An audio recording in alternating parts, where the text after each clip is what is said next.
Welcome to the Old Time Radio Westerns. I'm your host, Andrew Rhynes, and I'm excited to bring you another episode absolutely free. This is one of over 80 episodes released monthly for your enjoyment. Now, let's get into this episode.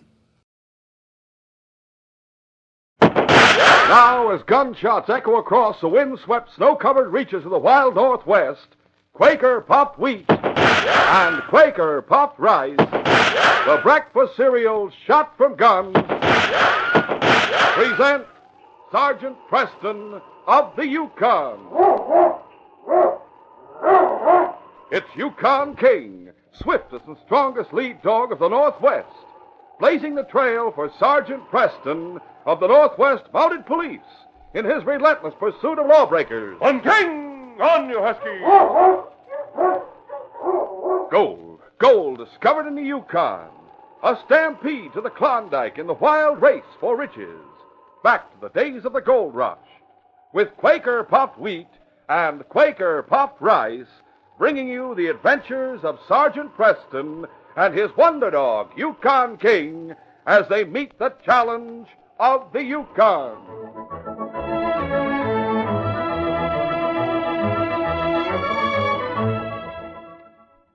There's no one that can make a better cereal than Quaker Puffed Rice. It's nice. And when you hear that shootin', you're darn tootin' that Quaker makes the ones shot from guns. Yes, they're exploded up to 8 times normal size. That's why Quaker Puffed Rice and Quaker Puffed Wheat are such a delicious treat. Have some for breakfast tomorrow.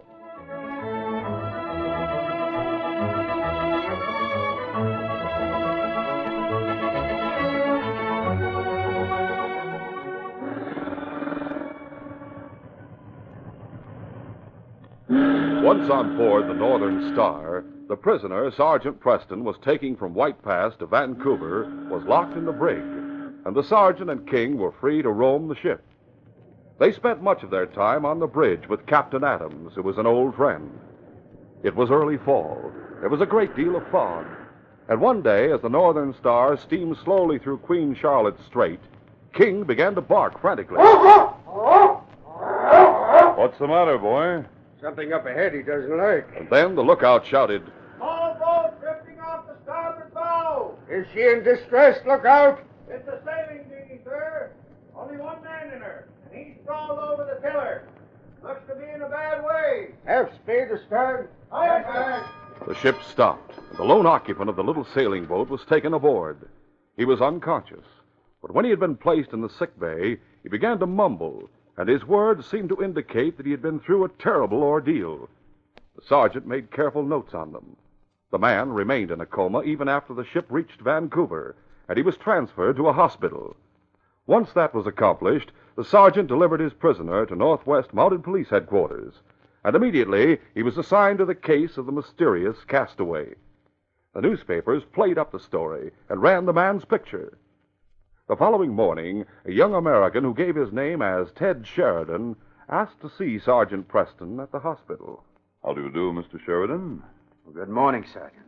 You believe you know the man we picked up? Yes, sir. He's John Haywood from California, a professor at the university, a colleague of my father's. I see. My father is Emmett Sheridan.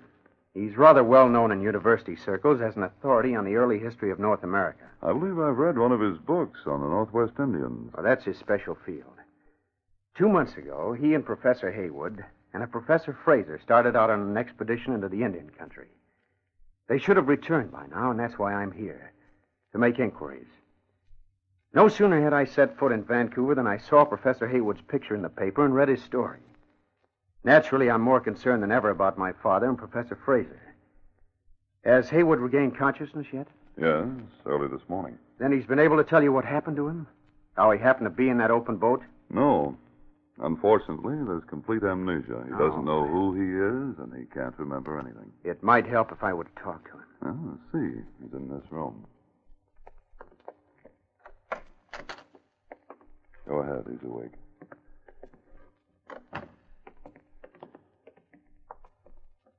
Good morning, Professor Haywood.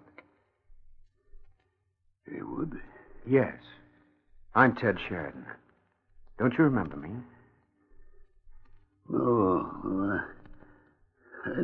I never saw you before. Well, you've been at our house many times. You and Dad are great friends.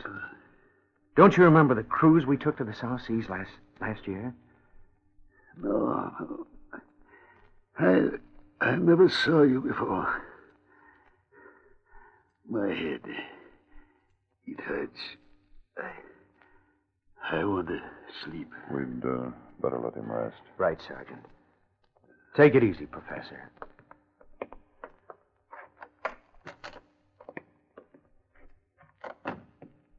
What does the doctor say, Sergeant? How long will this condition last? There's no telling. Well, I'll get in touch with the university authorities, and they'll send someone up here to take him home. But I must do something about finding my father. Of course. According to the newspapers, Haywood was delirious when you picked him up. Did he say anything that might give you a clue? He never mentioned your father's name, but I took down everything he said in the hope it might make sense to someone. I have my notes here. Now, for instance, he talked about totem poles. Oh, that's understandable, Sergeant. That was the primary purpose of the expedition, to classify all the totems used by the Northwest Indians. Oh? Then there was a great deal of talk about Brooks Gold. That mean anything to you? Oh, it certainly does. Seemed to make Haywood violent whenever he spoke of it. He yelled about the curse on Brooks Gold. Huh? I don't know anything about a curse. These are some of his exact words. Brooks Gold. I say let it stay buried. Forget it. There's a curse on it. Find it and you'll be murdered. Forget it. Let it stay buried. I wonder if they did find it. Is Brooks Gold some sort of buried treasure? Yes, Sergeant. Last winter, my father found an old journal written by an English explorer called Brooks. He described his capture by a band of Russian pirates who made their headquarters on the coast of British Columbia about 1800. And he also described a great fire which destroyed the headquarters while the pirates were away on a plundering expedition. Brooks was one of the few survivors of the fire. He took the gold which the Russians had stolen from the Indians, loaded it on pack mules, and escaped into the interior. He returned the gold to the Indians, and they held a great council to decide which of the Indian tribes should act as custodian for it. Now, let me think. According to the narrative, there were 5 tribes represented. The Thunderbird people. I'm not familiar with them. Oh, they live in the foothills of northwest British Columbia. Oh. My father always referred to them as the Thunderbirds because their favorite totem pole is the one that represented the Thunderbird. They were the first tribe present at this meeting. The second were the Klawaks from the coast. Their favorite totem is the one that represents the fight with the land otters. I've seen that many times. The third tribe came from Queen Charlotte's Island, and they used the burial pole as their totem. The fourth tribe was from the mainland and used the killer whale totem. The fifth tribe used the sun and raven totem. Well, that was the way the journal ended, with a description of the council. The rest of it had been destroyed. So there was no record of which tribe was elected custodian of the gold. No record, Sergeant. Huh. But early this spring, Dad referred to the journal in a lecture, and he didn't mention it was incomplete. Shortly afterward, it was stolen from his office at the university. I see. Possibly by someone who intended to look for the gold. Perhaps. But I read the journal. It wouldn't help much. Might have been merely a work of fiction. That's entirely possible, Sergeant. Dad intended to investigate it this summer. What did your father think about the journal? He believed it was a record of actual events. Oh, very interesting. Do you have any idea of what his itinerary was to be? Oh, yes. I helped him map it out. I'd been with him on several previous expeditions. They were to start out from here and head northwest into the foothills. Their first stop was to be with the Thunderbird Indians. Angatax, the head man of the tribe. I know him. I know the district, too. Well, that's where I'm going first, Sergeant. Then I'll follow Dad until I find him. You should have a police officer along. What? Would you? Could you make such a trip, Sergeant? I'll have to consult my superiors. If you were to come with me and request that I go along with you... I shall, Sergeant. All right, let's go then. The commander of the Northwest Mounted Garrison at Vancouver agreed that Sergeant Preston should accompany Ted Sheridan on his trek into Indian Territory. The preparations for the trip took only a few days, and a week later, Sergeant Preston and Ted had reached Angatak's village in the foothills. There, they learned that Professor Sheridan had spent nearly 2 weeks in the village, taking pictures of all the totems and inquiring into the legends of the great Thunderbird. Angatak answered all the sergeant's questions easily, until he brought up the subject of Brooks Gold. Did the professor ask you anything about a man named Brooks? Me not know fella called Brook. He was a friend of the Indians a long time ago. Over 100 years ago. You've heard of him? Me not know nothing about gold. That's what me tell professor. What else did you tell the professor? Me tell 'em forget gold. Their story, Indian bury gold long time go. Make great oath. Never tell where gold is. Gold bring white men. White men bring trouble. That isn't true nowadays. We only want to help the Indians. And if the gold should be found now, it would be used to build schools and buy food and medicine and clothing for your people. That's what professor say. You believed him, didn't you? Maybe. But Indian forget long time go where gold buried. Did my father look for it here? Me show you. The chief took the sergeant and Ted to a totem pole which stood halfway up the steep slope of a hill behind the village. It was much older than any of the other totems, but in spite of the weathering, the carving was still perfectly distinct. Oh, a master must have carved this, Sergeant. Do you know what the carving represents? Well, that's the Thunderbird on top, of course. Yes. The great Thunderbird who creates the thunder by beating his mighty wings together. The god of storms. The lower figures are the beaver and the bear. The bear stands for your people, Angatak. And the beaver for an alliance you once made with the Basket Bay clan of the Beaver House. Angatak, no. Professor come here. Him say if gold buried, Indian put up totem pole, stand guard. Him say this totem pole over 100-year old. Maybe gold buried nearby. The ground's been dug up recently. Professor look for gold. But he didn't find it. No. Him dig plenty deep. It not Thunderbird that guard gold. Well, when the professor and his friends had decided that, did he and his friends leave at once? Which way did he go? Him start for Klawak tribe. Wanna take picture of totem that tells story of fight with land otters. The Klawaks. They're near the coast. Yes. Did any of your people go with the professor and his party to guide them? 2 brother go. Tanis and Toltek. We'd like to speak with them. Only Toltek come back. Really? Where's he? Him not talk to you. Why not, Chief? Him not talk nobody about what happened on trail. And something did happen. Angatak not know. My father's your friend. Didn't you try to find out? Toltek call on Thunderbird to protect them. There no way Angatak can make 'em talk. There no way Sergeant make 'em talk. We don't intend to use force on him, but we may be able to persuade him. Toltek say it's bad thing white men start looking for gold. It's bad thing for Indian. All Indian must forget Professor come to village. Where is Toltek? Me take you to him. But him not talk. Him plenty afraid. Bury gold. Make plenty bad medicine. We'll continue our adventure in just a moment.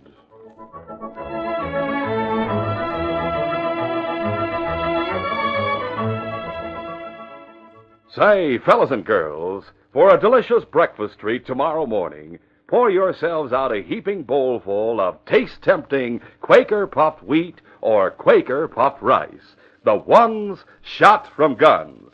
Yep, you'll be glad you did. Now listen, fellas and girls, get ready. A wonderful surprise is coming at the end of the program. A terrific offer you can get that's straight out of the Northwest. Have paper and pencil handy.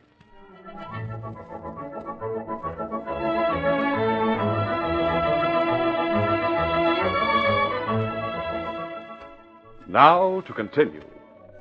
Sergeant Preston had no opportunity to question Toltec, the young Indian who had acted as the professor's guide on his trip to the Klawaks village. Toltec had disappeared. The sergeant and Ted were shown to the log cabin, which was reserved for distinguished visitors. It had 3 glass windows, 2 in front and 1 in the rear, and it was built on the hillside above the village. From the large rear window, one could see the crest of the hill, and a light was always kept in the window so that travelers returning from the mountains would be welcomed by the promise of hospitality the well-built cabin gave. It was a good thing it was weatherproof, for shortly after dark, a terrible mountain storm lashed the village. Jagged streaks of lightning cut across the sky, thunder crashed, the rain poured down, and a high wind screamed and moaned around the Thunderbird totem pole in front of the cabin. Don't you like the Thunder King? It isn't the thunder he objects to. There's someone outside the cabin. Sergeant, at the window. When the lightning flashed, I saw a face. No one out here now. An Indian tent? I'm not sure. There's someone beside the totem pole. Hello there! What do you want? Toltec's not worth anything. We go now. Toltec? No, come back here. There's nothing to be afraid of. Come in. You wear red coat. You policeman. That's right. I'm Sergeant Preston, Northwest Mounted Police, and this is Ted Sheridan, Professor Sheridan's son. Oh. Sit down over here, close to the fire. No. I mean not sit down. The chief told us you were the professor's guide to the Klawaks village. That's right. You and your brother Tanos. Huh? Well, Ted's worried about his father. Was there an accident on the trail? No. Not accident. Trouble start after. What sort of trouble?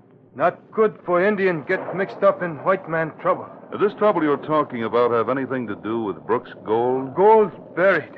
Let him stay buried. Honest, bad Indian. Your brother? Your brother is a bad Indian? I mean not talk. Toltec, when you were guiding the professor's party, did you meet any other white men on the trail? No. Oh, it's hopeless. I don't think so, Ted. Toltec, did the professor reach the Klawaks village safely? That's right. And afterwards, you and your brother started home. That right? Me not talk. Or did your brother stay in the village? No. Then why didn't he come back here with him? Him listen to bad men. On the way back here. What did the bad men say? Toltec tell you. Then bad man kill him. So that's why you're afraid you've been threatened. Well, Toltec, it's my job to find bad men who make such threats and put them in jail. Once they're in jail, they can't hurt you. All you have to do is tell me who these bad men are and where I can find them. Them take us prisoner on way back here. Yes? Them say you watch professor for us. When him find gold, you tell. We get him. Give you plenty. You go back Klawak village. Watch professor. We stay plenty close. So Dad was being followed by a band of outlaws. Go on, Toltec. Brother, go village. Not me. Me come home. How many men were there in the band that took you prisoner? There about... That was a rifle shot. Toltec's been hit. It came from the hill behind the cabin. Keep away from that window. You make a perfect target for anyone up on the hill. Keep down. I am. How about it? Is he dead? No, just a chest wound. I've had a lot of experience with first aid, Sergeant. Good. The kit's on the table. See what you can do for him. King and I will see if we can find the man who fired that shot. Come on, boy. What's the matter? The whole village is heading this way. I heard the shot and Toltec's cry. Why you shoot Toltec? We didn't. You should know better than that, Angatak. Angatak keep promise. Send Toltec to you. Why you shoot him? The shot came from the hill behind the house. No Indian have gun. Only you have gun. If Toltec die, you die. Stay where you are. This cabin is guarded by the Thunderbird Totem. I'm calling on the Thunderbird for protection. You know his power on a night like this. Defy him and he'll use his power against you. Let him use it against me if I'm not telling you the truth. Look, use your eyes. The glass in the window is broken. The shot that hit Toltec was fired from the hill behind the cabin. And the man who fired it is somewhere up there now. In the name of the Thunderbird, I order you to follow me and find him, while the professor's son takes care of Toltec. Follow, Sergeant. In name of Thunderbird. Sergeant, That bolt of lightning struck a tree up on the hill. That tree fall to ground. Thunderbird show power. Listen, that's a man. Tree fall on them. Follow me. The Indians surged up the hill behind the sergeant, straight toward the spot where the old dead pine had been struck by lightning. The screaming stopped. The sounds of the storm filled the night once more. The top of the hill was reached. The tree was found. A flash of lightning showed them the man. He's dead. Thunderbird show power. When Toltec come back to village, him call on Thunderbird to guard him. Now Thunderbird kill man who shoot Toltec. We'll need the help of all your men to lift this tree. Mene torna leto mene. The tree was lifted from the dead man, and his body was carried down to the village. Then the sergeant returned to the cabin to help Ted. We must save Toltec, Sergeant. We'll do our best. The dead man. What did he look like? Like a Russian to me, One of the men who took Toltec and his brother prisoner. perhaps. He must have been. And sent back here to make sure that Toltec didn't talk. When he saw Toltec with you, saw your uniform, and realized Toltec would tell you He everything... didn't and... have time to tell us much. That's why we must save him. There's only one way to do that. How? The bullet must come out of his chest. But you have no instruments. Only this knife. The blade's thin. It's razor sharp. Why, you dare? There's no choice, Ted. If the bullet stays in, the boy dies. Sergeant operated. The slug was removed, and Toltec still breathed. It grew light in the east. The first rays of the sun touched the spread wings of the Thunderbird at the top of the totem pole. And at that moment, Toltec opened his eyes. Angitak. Me see. Thunderbird bring 'em back from land of dead. How are you feeling, Toltec? Ask him. A little later, Ted. The Indian boy's strength returned quickly. That evening, he was shown the body of the man who had tried to kill him. He recognized him. That one called Boris. And he was one of the men who took you prisoner. How many others were there? There's 6 more. All wear beard like this man. And they planned to follow the professor. Them say, where Professor go, them go. When Professor find gold, them take. And kill my father afterward. They'd have to, Sergeant. It's the only way they'd be safe. Perhaps even now, somewhere between here and Alaska. We must hurry, Sergeant. We must get all the help we can from Toltec. We know there were 6 of them. And he can tell us what each of them looked like. You will, won't you, Toltec? Me tell all. And so, when Sergeant Preston and Ted were ready to leave the village, the sergeant had a complete description of the 6 men who were following the professor. All set, Ted? All set, Sergeant. Easy boy. Bye, Angitak. All Indian wish you good luck. I have an idea we may need it. You be plenty careful. There much danger on trail. They're evil in heart of men who want gold. Angatak hope Thunderbird fly with you. Keep you safe. Thank you, Angitak. We have great respect for Thunderbird. Toltec called on him for protection. And in spite of being shot, Toltec is alive and will soon be well and strong again. While the man who shot him, the Russian... Thunderbird, strike 'em down. Yes. Which means that as far as the Russian is concerned, this case is closed.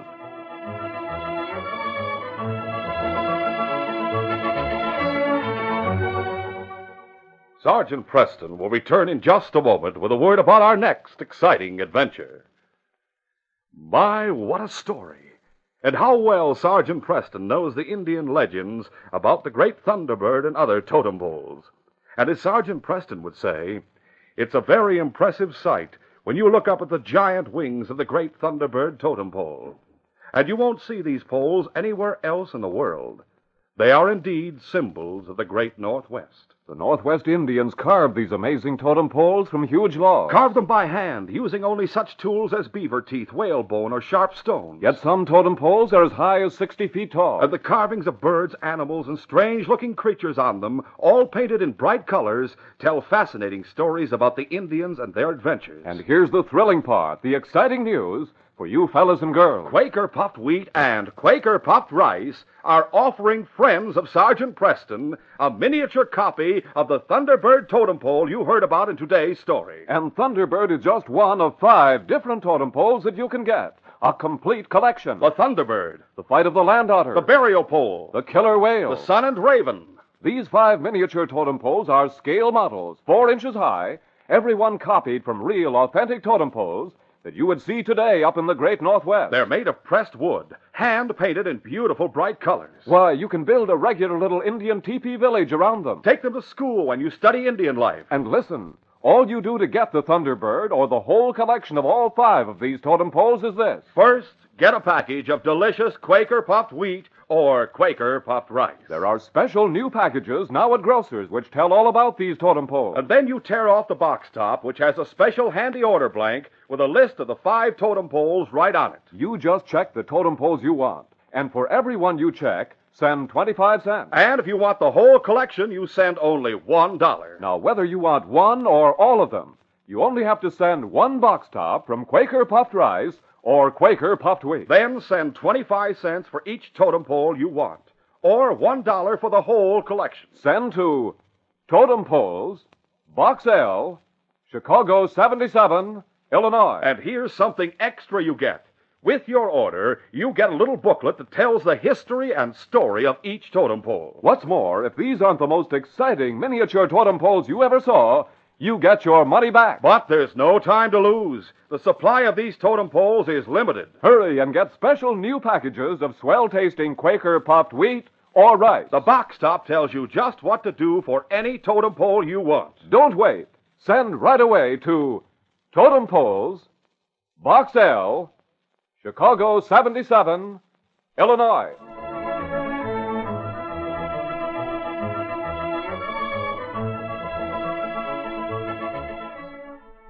Sergeant Preston and a young man named Ted Sheridan were in the Northwest searching for Ted's father, Professor Emmett Sheridan, who had failed to return from an expedition. They knew that the professor and authority on Indians had planned to investigate a story that gold had been buried near an Indian totem pole.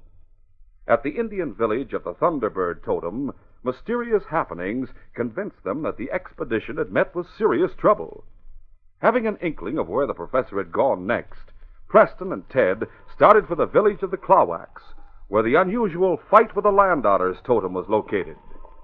The chill dampness of fall weather filled Ted Sheridan with foreboding as the 2 men rode across a low mountain range toward the Klawak village on the coast. Sergeant, the story a young Indian Toltec told me about 6 bearded men following Dad and Professor Fraser seemed fantastic. Until a Russian fellow, Boris, was killed in the Thunderbird village after he tried to shoot Toltec. We know now from what Toltec told us that it's true. Dad certainly didn't realize what he was running into, Sergeant. He didn't know, for instance, that the buried treasure known as Brooks Gold is considered to have a curse on it by the Indians. That means they're all hostile to anyone who tries to find it. That's true. Moreover, Dad probably didn't suspect that a gang was watching his progress in order to take the gold if he uncovered it. If we found out your father reached the Klawak village safely, we may find... King's looking toward the top of the slope. Hold on, whoa. What is it, King? What's the matter, fella? Sergeant, look. A big boulder coming down. Easy, Blackie. Steady, boy. Easy. Oh, that was close. If King hadn't warned us, King must have seen someone at the top of the slope just before the boulder started down. perhaps it was accidental. Too steep for us to climb up there and find out. Of course, as you say, it might have been accidental. But you don't think so? Someone else may have been sent with that Russian Boris to spy on Toltec. If so, he may have learned of our mission from one of the Thunderbird tribe. Anyone might suspect our mission if they saw us inspecting the Thunderbird totem pole at the village. That's right. Get up, Blackie. Come on, boy. Get up! Sergeant Preston and Ted Sheridan reached the Klawak village on the coast without further incident. They sought out the head of the Klawaks, Chief Mulak, and questioned him concerning Professor Sheridan. They learned that Ted's father and his expedition had visited the Klawak village and had dug near the sacred totem of the land otters. The chief said this had angered the Indians, and they had ordered the expedition from the village. Professor Sheridan and his men had started out to locate the totem of the Skeedan tribe near Skydgate on Queen Charlotte Islands. Chief Moolak then led Sergeant Preston and Ted to the big totem pole which represented the history of the Clawacks. Preston and Ted saw a weather-beaten carved totem pole on top of a hill overlooking the village, a totem which easily might be a century old. Here where them dig all round totem pole. Them not find gold. But trouble come to them for digging sacred ground near totem. Curse of land otters catch those who go upon water. Oh? The expedition had to cross water to reach Queen Charlotte Island. Moolak, did any other white men come to your village after Professor Sheridan and his men left? No. Nothing has happened. Already Moolak talked too much. Maybe spirit of raven come down from totem pole, walk again. What do you mean? You redcoat who bring law. That's why Moolak talk. But dark spirit with head of raven who walk on hilltop near totem for last 2 night say not talk to other white men or land otters send trouble to village. Moolak, will you put us up for the night? You stay in hut at bottom of slope. It under protection of totem pole. Come, me take you to hut. The hut to which Moolak took the sergeant and Ted Sheridan was at the foot of the slope facing the totem pole. There was one window opening on the side over which a piece of caribou hung loosely. As soon as Moolak left them, Ted Sheridan spoke. You heard what he said about a dark spirit walking on the hilltop for 2 nights and warning the Indians? Yes, I didn't want to press Moolak with further questions. What'd you make of it? You mentioned a spirit with the head of a raven. Well, the top figure on the totem pole out there is a raven head. Someone using a crude raven head mask may have played upon the superstition of the Indians. I thought of that, Ted. Moolak said the spirit walked the last 2 nights and told him not to talk to other white men. I have a feeling someone knew we were coming here and came ahead to give that warning. Perhaps the same one who started that big boulder down the mountain. That's possible. At least we know that your father was here and left to continue his search among the Skedon tribe on Queen Charlotte Island. I suppose we've found out about all we can here. Except who's trying to keep us from getting information about your father and what will be his next move. Soon darkness fell, and after preparing a cold supper from the supplies they carried in their saddlebags, Sergeant Preston and Ted Sheridan lay down to rest in the hut. The great dog Yukon King stretched out just inside the doorway. Sergeant Preston was awakened at first by King's growl. Then, hearing the weird sounds outside, he awakened Ted, and both men stood up and moved to the doorway. Preston pushed aside the caribou hide that covered the front opening, and they both looked out. A bright moon flooded the slope in front of the hut with light. A short distance away, and partway up the slope, the people of the village were standing with arms outstretched toward the totem pole on top of the hill. They were chanting in a weird, moaning sort of way. Quiet, fella. I wonder what it's all about. Perhaps they... Look, Sergeant. Standing off to the side at the base of the totem pole. A black-robed figure with a large raven head.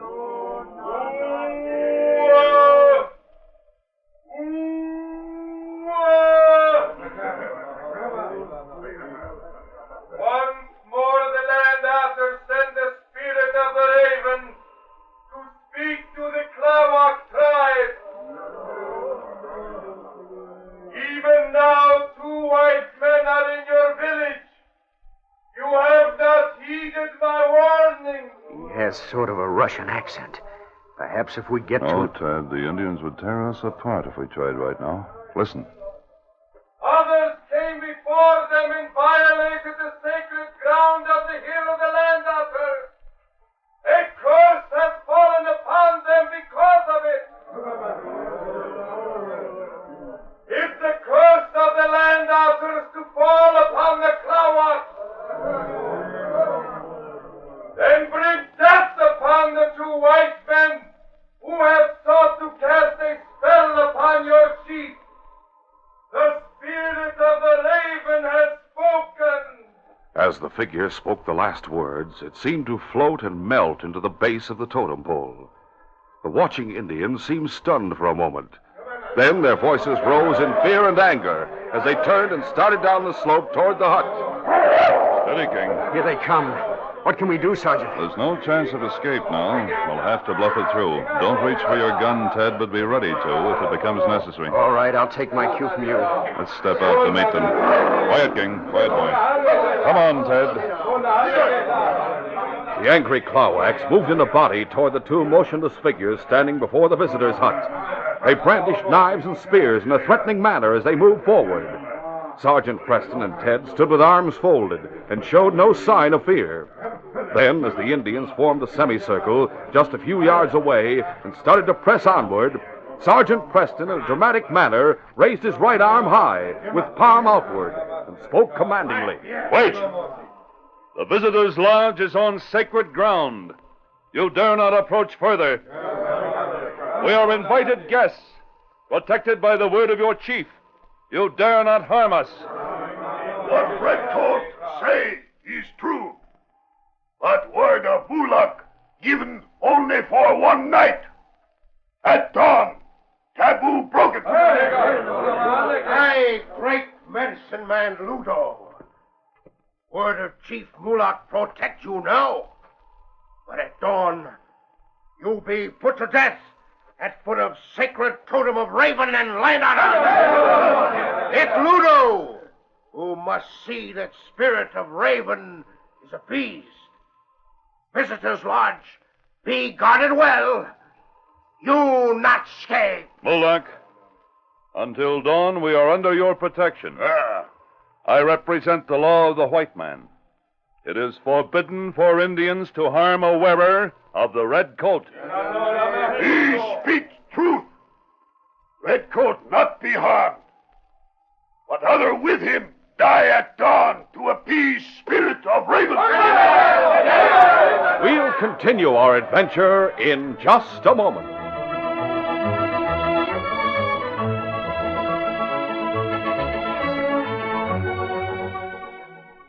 Say, do you fellas and girls start out every morning with a breakfast that would carry you through the tough adventures that Sergeant Preston has in the rugged Yukon?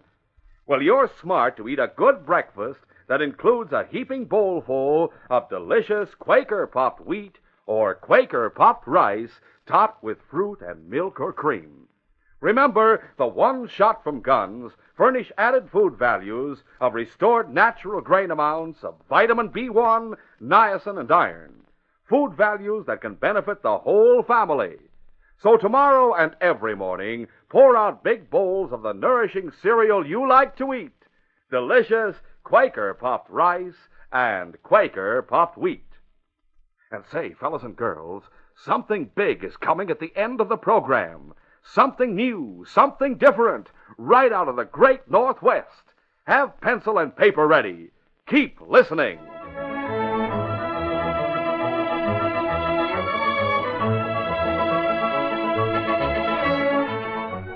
Now to continue.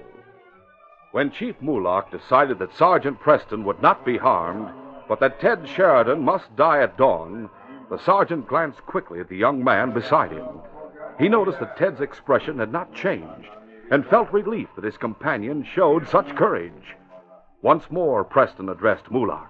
Am I free to leave the lodge before dawn, Mulak? Guards watch so young fella not leave lodge. You go now. Leave village of Clawwax. No, Mulak. I shall go up the slope to the totem of the land otters. There I shall ask that the spirit of the raven appear once more and lift the curse against my young friend so that his life may be spared. Spirit of raven, not appear to Redcoat. In power of land otters, strike him down in death for such mockery. I'm not afraid. Then go, Redcoat. But you go to death. White man's taboo not reach raven and land otters. Sergeant Preston turned and entered the hut, followed by Ted and King. The Indians dispersed, leaving guards a short distance from the hut to prevent Ted from leaving. Later, Sergeant Preston and King left the hut and walked slowly up the slope toward the totem pole. He felt that many eyes were watching him, but he knew none of the Indians would dare follow him. The bright moonlight was a help. When he reached the totem pole, he searched the ground carefully. Wait, King. Here's what we're looking for. The Mountie bent down and examined the earth where Professor Sheridan had dug for the gold. Fresh footprints were clearly seen. Just as I thought. That spirit wears heavy shoes. Come here, King. Get the scent, fella.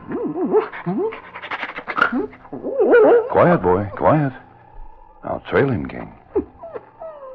King moved quietly as ordered by his master. The trail took them behind the totem pole. Then it went down the other side of the hill into the trees. From there it circled around in the shadows toward the village.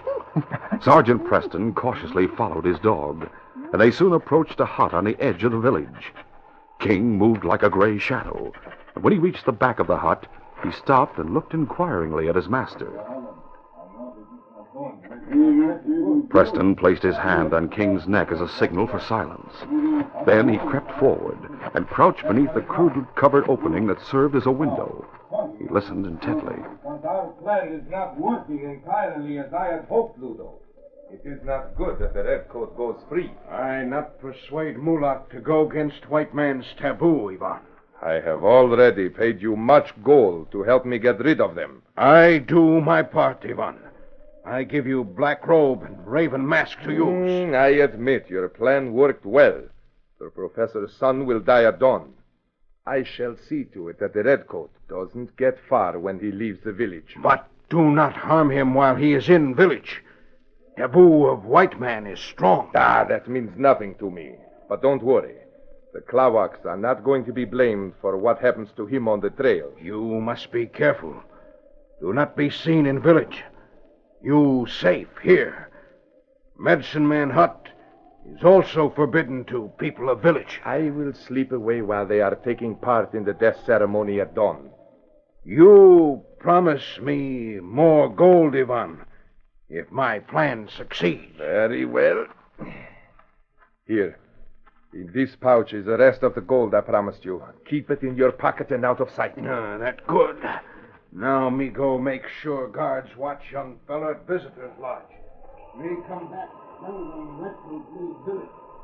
Here's our chance. Quiet, King. Quickly but quietly, Sergeant Preston, with King beside him, moved along the side of the hut. As Ludo left the entrance and started past the corner of the crude shelter, Preston went into action. Watch him, boy. The Mountie quickly moved to the covered entrance. Then, with drawn gun, he entered. The redcoat. Don't move, you. I'll take that gun. I am a guest of the Indians. Why do you do this? Guests are not allowed to stay in the hut of a medicine man, Ivan. It's forbidden territory. You know my name. I got around. If Boris were alive to talk, he'd tell you that. I knew Boris was dead. Of course you did. You must have been at the Thunderbird village with him, and you followed us here. You might even be able to tell me about the big boulder that almost hit us up on the mountain trail. You are only guessing. Maybe. Here, King. Watch him, fella, while I tie his hands. Preston tied the Russian's hands behind his back. Then, leaving King to guard him, the Mountie went outside and carried Ludo into the hut. Then tied the Indian's hands and feet. There. He'll be where we want him when we're ready for him. You have no proof that I have committed any crime. I'll let the Klawaks be the judge of that. What are you going to do? First, I'll take the black robe and the raven mask you have there. Then you and I'll go through the shadows to the totem pole. Unless you do exactly as I say, I'll use my gun on you. Before leaving, Preston carried the securely bound Ludo a short distance from the hut and placed him on the ground. Then, taking the black robe and the mask, he headed through the shadows with the Russian toward the totem pole on the hilltop. At the visitor's lodge, Ted paced nervously back and forth. What's that?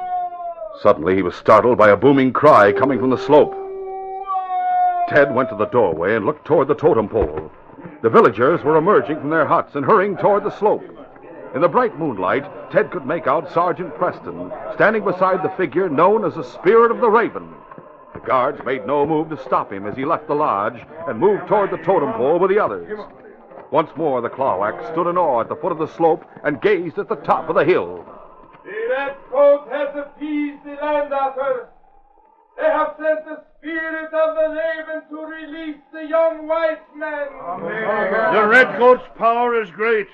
He has talked to the land otters. He has stood with the spirit of the raven.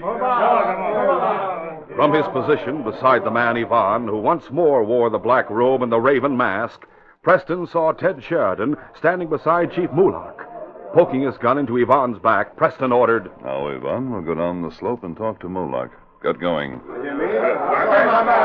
As the Mountie and the black-robed figure moved toward them, the Indians turned as if to flee, but Preston called out, Wait! Do not be afraid. Mulak, come here.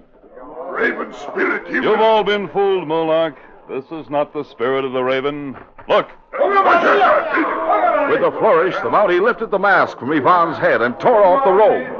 It is a bearded white man. He desecrated gods and trod sacred ground.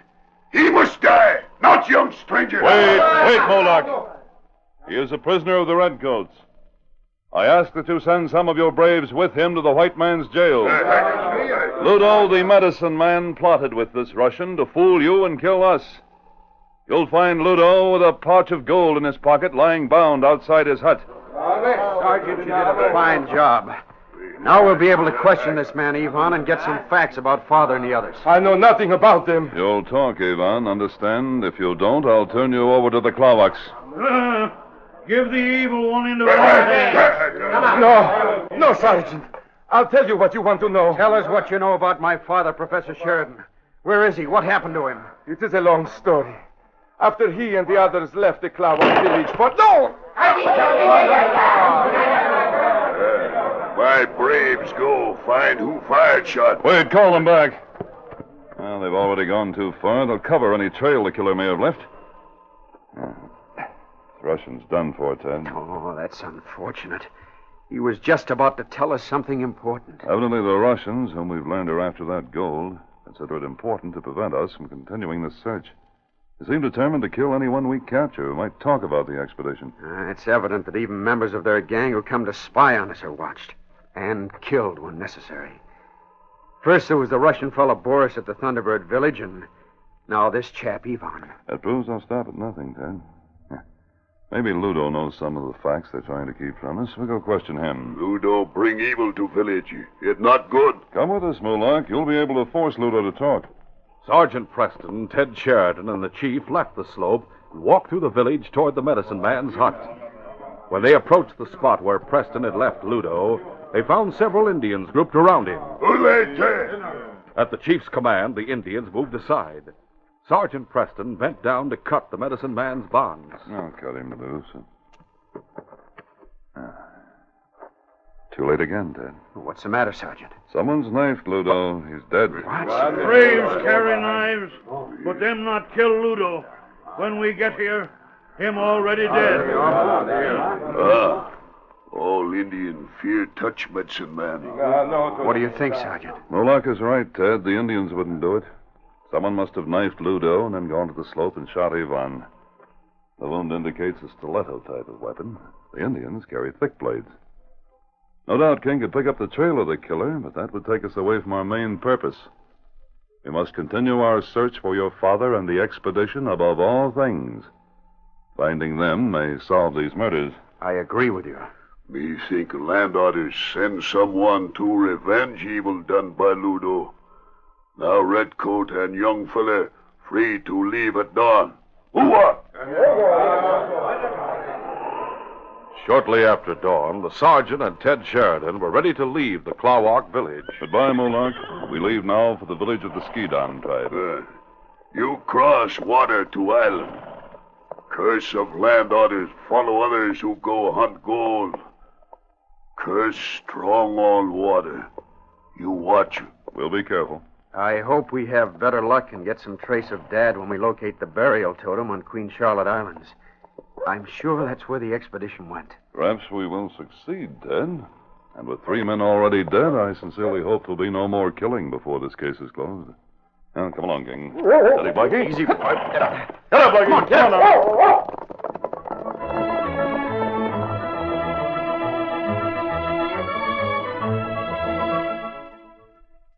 The Clawhack tribe's totem pole, the fight with the land otters, shows the very important part that totem poles play in the lives of the Northwest Indians. That's why their ancestors took such care in carving them by hand and painting them with beautiful, bright colors.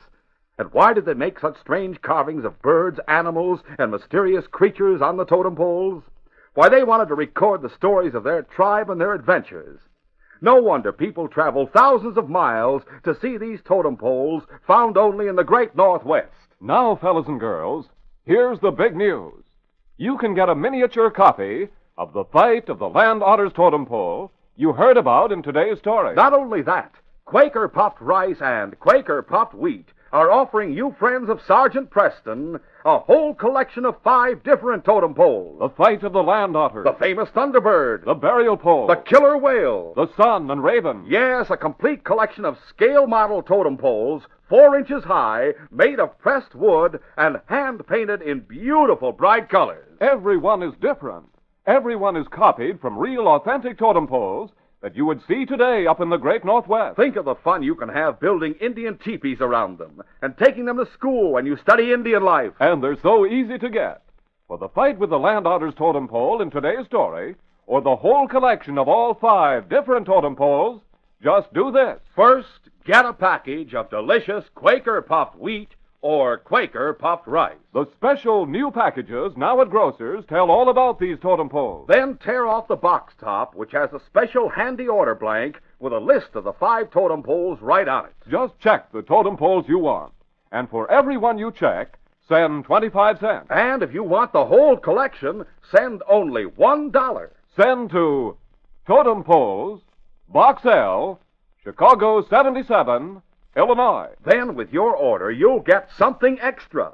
An interesting little booklet which tells the history and story of each totem pole. What's more, if these aren't the most exciting miniature totem poles you ever saw, you'll get your money back. Now, whether you want one or all of the 5 different totem poles, you only have to send 1 box top from Quaker puffed wheat or Quaker puffed rice. Then send 25 cents for each totem pole you want, or $1 for the whole collection. But you must hurry. The limited supply will go fast. Be the first in your gang to get these exciting totem poles. Send right away, tonight, to Totem Poles, Box L, Chicago 77, Illinois.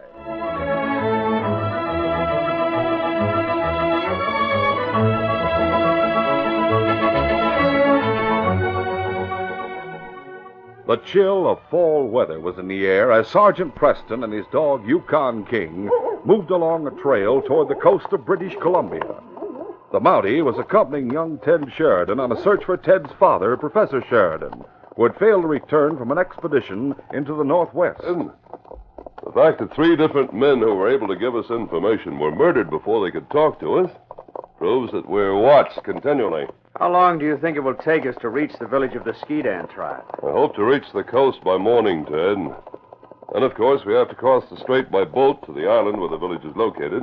If Dad did go there to investigate the Skeedan burial totem in hopes of finding the buried gold mentioned in the old journal he had, we may get a clue to his whereabouts. Well, I think because of our experience in the last 2 Indian villages, we should try to investigate the burial totem secretly. Oh, you mean not go into the village openly to question the chief?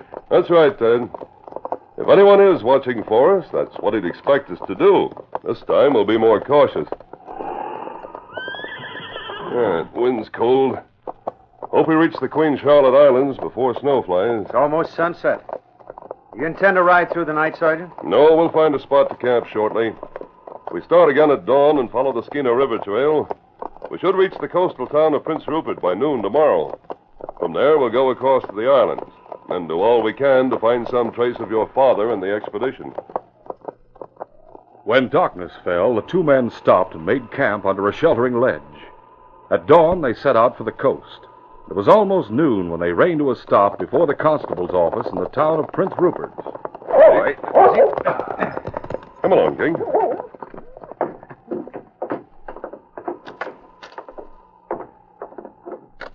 Hello, Constable. I'm Sergeant Preston from Dawson Headquarters. Glad to meet you, Sergeant. You're a long way from home here. I know. This is Ted Sheridan. How are you? Hello, Constable. Well, pull up a chair.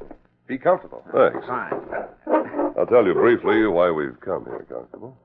The constable listened attentively as Preston told Professor Sheridan's search for gold, which was said to be buried near a totem pole in one of the northwest Indian villages. The sergeant concluded by saying, Professor Sheridan and his party are missing, with the exception of one man who was found adrift in a small boat suffering from exposure and amnesia. I see. I've been assigned to help Ted find his father. So far, the trail leads to the Skidan village over on the island. Well, I've been constable here only a few months, so I can't tell you anything about the expedition. How do you intend to reach the island? We'll hire a boat to take us across the strait. I'll take care of your horses and the dog while you're gone. My dog, King, goes where I go, but I'll appreciate it if you'll look after our horses. We'll attend to the horses now, and then Ted and I'll go to the docks and hire a boat. meantime, at the riverfront, a bearded man was talking to a rough-looking man on one of the docks. Gus, they are here in town and will be coming to hire a boat. Well, that big sign I have up there, boats for hire, ought to make them stop here to get one. But tell them the motorboat is not running. I want you to rent them one of the rowboats, if possible. I have the only motorboat around here, Nick. Good. After they leave, I shall use it. You will be paid well, Gus. And do not expect to get back the rowboat they hire. Not get it back? Why shouldn't I? I, Nikolai Saratov, shall see that neither it nor they return. But remember, you'll be well paid. Also, I want you to run the motorboat for me when I use it. All right, Nick. But I want to be paid ahead of time, or neither of the boats goes out, you understand? Of course. I shall pay you when I come down to go aboard. Now, I'd better leave. I do not want them to see us talking together. Later, Sergeant Preston and Ted Sheridan approached the dock where Gus was seemingly working over his motorboat. King walked beside his master. Hey, you want to hire a boat? I can't let you have the motorboat. It's out of order. We don't want the motorboat. We want a rowboat. Sure. Well, what do you charge? Depends on how long you have the boat out. Yeah, we come for it about sundown and have it back by dawn. Oh, you're going to have it overnight, huh? Well, that's your business. It'll cost you $10 in advance. They'll pay you when we take the boat out. Suits me. You on the trail of a crook or something, Sergeant? Perhaps. First time I ever heard of a Mountie using a rowboat to hunt a crook. Well, it's the first time for everything. Have the boat ready at sundown.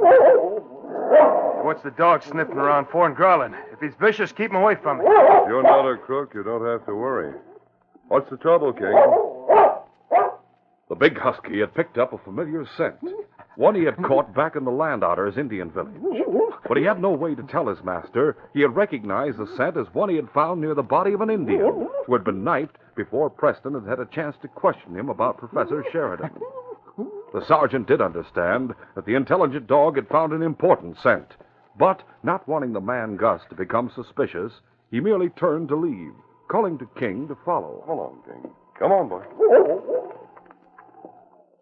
At sundown, Sergeant Preston and Ted Sheridan returned to the dock with King and entered the rowboat, after paying the fee in advance. Get into the boat, King. There's a lantern under the seat. It'll be dark before you reach the island, so you'll need it. Who said we were going to the island? Nobody. Just guessing, Sergeant. I see. Sit here, King. Come on, Ted. Right. We'll each take an oar. All right, let's get started. I'm ready. I'll be seeing you, Sergeant. So long.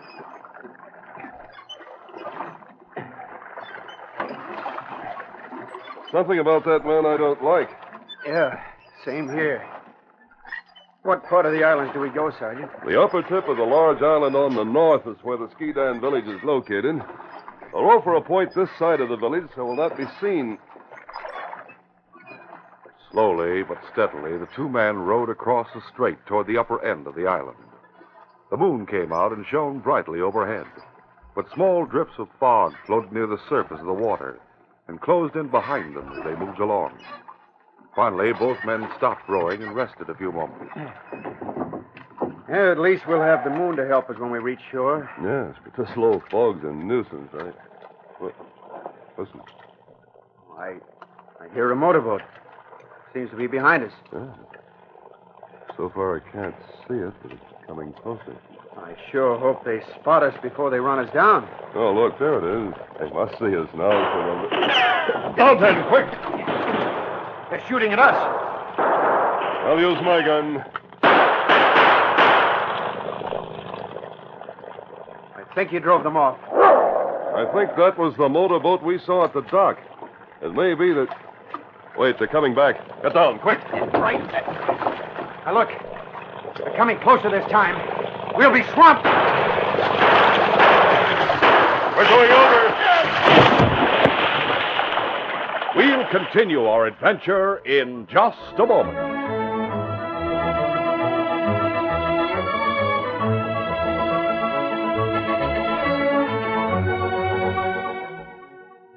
Say, there's no beating this eating, fellas and girls. For breakfast, enjoy Quaker popped wheat or Quaker popped rice, topped with milk or thick, rich cream and sliced bananas. And listen, don't miss out on the exciting surprise at the end of the program. It's straight out of the great Northwest. Have paper and pencil ready for sure.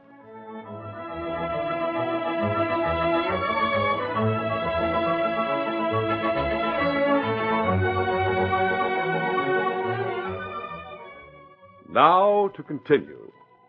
While rowing across a mist-covered strait to visit an Indian village just after sundown, Sergeant Preston and his companion, Ted Sheridan, were fired upon by men in a motorboat. Though they escaped the bullets, the motorboat overturned the rowboat, throwing them and King into the water. Ted! Ted! I'm all right. Swim over and come up under the boat, quick. All right. Come on, King. Swim, fella. The two men and the dog swam to the overturned boat and came up under it. There was enough space under the rowboat to give them air for a short time. As they waited, getting their breath, they heard once again the muffled sound of the motorboat as it approached and seemed to circle about. Finally, the motor speeded up and the motorboat faded from the scene. The two men swam from under the rowboat and managed to right it. There.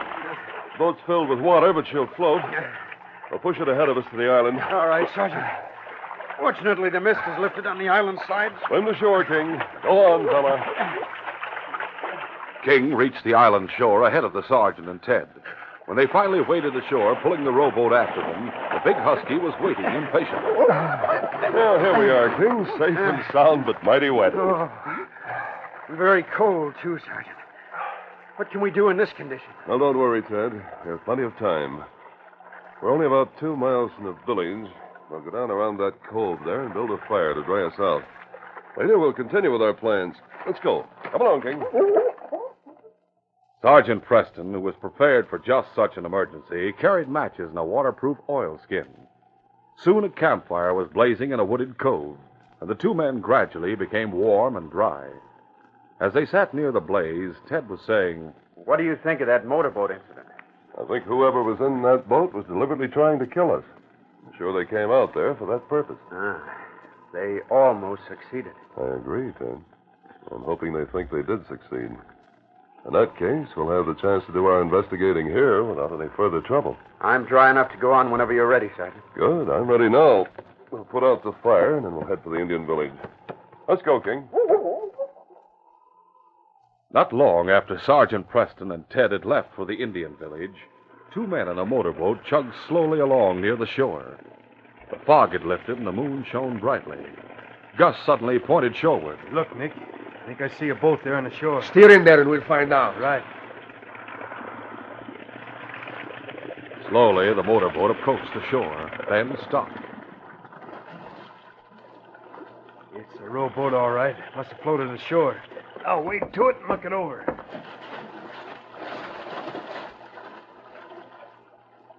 Gus waded ashore. Then, a few minutes later, came aboard the motorboat again.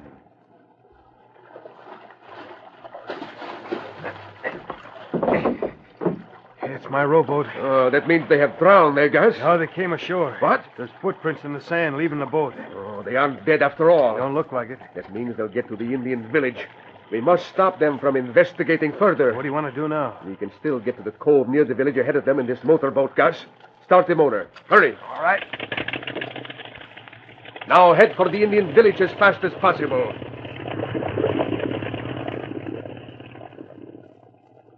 The island was overgrown with brush, and it took Sergeant Preston and Ted Sheridan some time to reach the outskirts of the Skeedan Indian village. They stopped on a slight rise overlooking the village. Look. On top of the hill opposite us, Sergeant. Oh, the burial totem pole. For a moment, the two men stared at the tall, carved totem pole, which was sharply outlined in the bright moonlight. Then Preston spoke. So circle the village and investigate the ground around the totem pole. If the earth's been disturbed, we'll know your father's expedition dug there for the buried gold. It might have been there that they found the treasure. It might even have been here that they met with some disaster. That's what we're here to find out, Ted. Let's head for that hill and move cautiously. Right. Quiet, King. Come on, boy. As they cautiously made their way around the village, Preston and Ted were halfway to the totem when King stopped, sniffing and growling low. What's the matter with King? That's the way he acted on the dock today. Yes. Yes, it is, Ted. And now I'm beginning to know why. What do you mean, Sergeant? I believe King has picked up a familiar scent today on that dock. Whoever spied on us at the last Indian village and murdered one of the Indians may have been on the dock. He may also have been in that motorboat. It's beginning to make sense. But what about now? The way King is acting. Same man must have come along here recently, heading for the village. King's found his scent again. Say, that may be it. I'm going to find out. Ted, you go on to the totem on the hill and investigate there. Uh-huh. I'll have King pick up this trail and follow it for me. I'll join you later on the slope behind the totem. All right, Sergeant. I'll wait there for you. Good. All right, King. Find him, boy. Moving on alone, Ted Sheridan cautiously made his way to the totem on top of the hill. He walked about at the foot of the tall pole, looking at the ground. Dad was here. It's evident the ground all around this totem was dug up and then covered over again. Ted stopped and stood staring at the totem. The crudely carved faces on the pole seemed to glare at him vindictively. Then suddenly... You not move. What? We have knife at back. Oh, I'm not armed. There's no need to hold that knife against me. You, white man, you walk on sacred ground without blessing of chief. Oh, I came to look at the burial totem. You come to forbidden place. Now me take you to chief. You walk. Me keep knife at back. Now go. Meanwhile, Preston followed King as the big dog picked up the trail of the man he'd been told to find. As the dog approached a hut from the side, Preston reached down and touched him as a signal to stop. Sacred ground must be protected. As the Mountie stood alongside the hut, he could plainly hear voices from within. As chief of the Skidan village, you must protect the great burial totem from further sacrilege. That's right. The white men who came here some moons ago disturbed the sacred ground. I've come to warn you, the spirit of Skidan will be angry if you let others walk on sacred ground and ask many questions. When you come here, why Skidan not get angry? Look, I carry a gold charm that has a white face, almost like the face of the moon on the totem. It makes a ticking sound that wards off evil. Ah, that's good. I have given you trinkets. Now I give you more. Here. Ah, you good to chief. Of course. Now, if two men, one wearing a red coat, should come here, drive them from your village. They bring evil. Sergeant Preston moved close to the window opening and cautiously eased aside the hide covering. He saw in the flickering light of the small fire burning in the center of the hut the chief standing with a bearded man. Go ahead, white man. At that moment, he was startled to see Ted Sheridan enter the doorway of the hut with an Indian holding a knife behind him. Look! A brave has already brought one of the evil men I mentioned. Him walk on sacred ground near totem. Then he will die. Bring all braves of village that No, they... wait, Chief. Don't call the others. This man must die quietly. It is best no one knows. This charm of Skidan I hold in my hand is ticking out such a message to me. What it say? It says, let the brave who found him plunge the knife into his back. Then he should be taken through the night and dropped into the water. That is good. Use the knife now. Kill him. As the Indian inside raised the flashing blade behind Ted Sheridan, Preston pointed his gun and fired through the window opening. The brave grabbed his wrist as the knife dropped to the ground. The chief, startled, stepped forward so that he was between the window and Nick. The Russian made a quick lunge and disappeared through the doorway. After him, King! Preston ran to the hut doorway just as the chief lunged at Ted with his own knife. Wait, Chief. Drop that knife. Drop it. You not shoot. Me do. Pick up their knives, Ted. Right. The Indians are coming this way. Let's go. King's chasing that Russian. He headed for the boat landing. Come on. As the two men approached the crude boat landing near the Indian village, they heard a struggle. Get away! Gus, help me! Gus! Oh, you... Gus, come back! Wait! Help! Get this dog away! Easy, King. On, boy. On guard. I'll take your gun. Here, Ted. You'll need one if things get out of hand. Keep him covered. Yeah, thanks. Here come the Indians. Wait! Stand back, all of you. The charm that ticks said you were both evil. I also have a charm that ticks. So has my friend. That's right. Being careful to keep the Russian and the Indians covered with their guns, the sergeant and Ted showed their gold watches. The chief seemed confused as he looked from one to the other. Then Preston said, Ted, keep the bearded man covered while I take his charm and show the chief it's just like ours. I have him covered, Sergeant. Good. Easy, King. Here is the bearded one's gold charm, Chief. Wait, Sergeant. Let me see that. While the sergeant covered the Russian, Ted stared for a moment at the gold watch in his hand. The bright moonlight, combined with flaring torches carried by the villagers, flickered on the engraving on the back of the gold case. Sergeant, this is Dad's gold watch. Huh? His initials are engraved on the back of it. Well, that is a surprise. Chief, that gold charm was stolen by the bearded one from Professor Sheridan. He came here some time ago to examine the burial totem with some other men. You must remember them. Me remember him have gold charm that tick. Do you remember seeing these markings on it? That's right. The one with beard steal it. So maybe man with silver hair not go to village of Tonga's tribe to see killer whale totem. Sergeant, Dad did have silvery gray hair. Perhaps the expedition did start for the Tongass village after leaving here. That seems logical. Chief, these men came with evil in their hearts. Don't forget, the young man walked on his sacred ground. But he carried one of the gold charms, Chief. The bearded man told you himself the charm wards off evil and is liked by Skidan. That's right. Charms have moon, faces of moon, like on Totem. You go in peace. Braves of Skidan not harm you. We have some questions to ask this bearded one, Chief. Now you, tell us what you know. No. Stop, wait. While Preston talked, Nikolai Saratov had brushed his hand across his mouth. In a flash, the sergeant realized what it might mean. Too late, my friend, too late. I carried that small capsule just for... Oh. What happened? Poison, Ted. Took it before I could stop him. The spirit of Skidan has struck him down. Well, that's as good an explanation as any. Anyway, we can't question him now. What about the man on the motorboat who got away? May have been the owner of that boat, Ted. It would take too much time to stay around and prove it. Our purpose right now is to continue the search for your father. Right, Sergeant. How do we get back to Prince Rupert across the strait? My braves will paddle you over in one of our canoes. You are the son of the silvered hair one. That is good. I'll search the Russian before we go. Nothing in his pockets except a small amount of cash.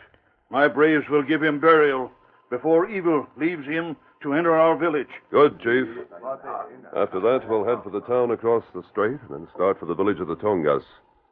Perhaps when we find the killer whale totem, I'll be able to say this case is closed.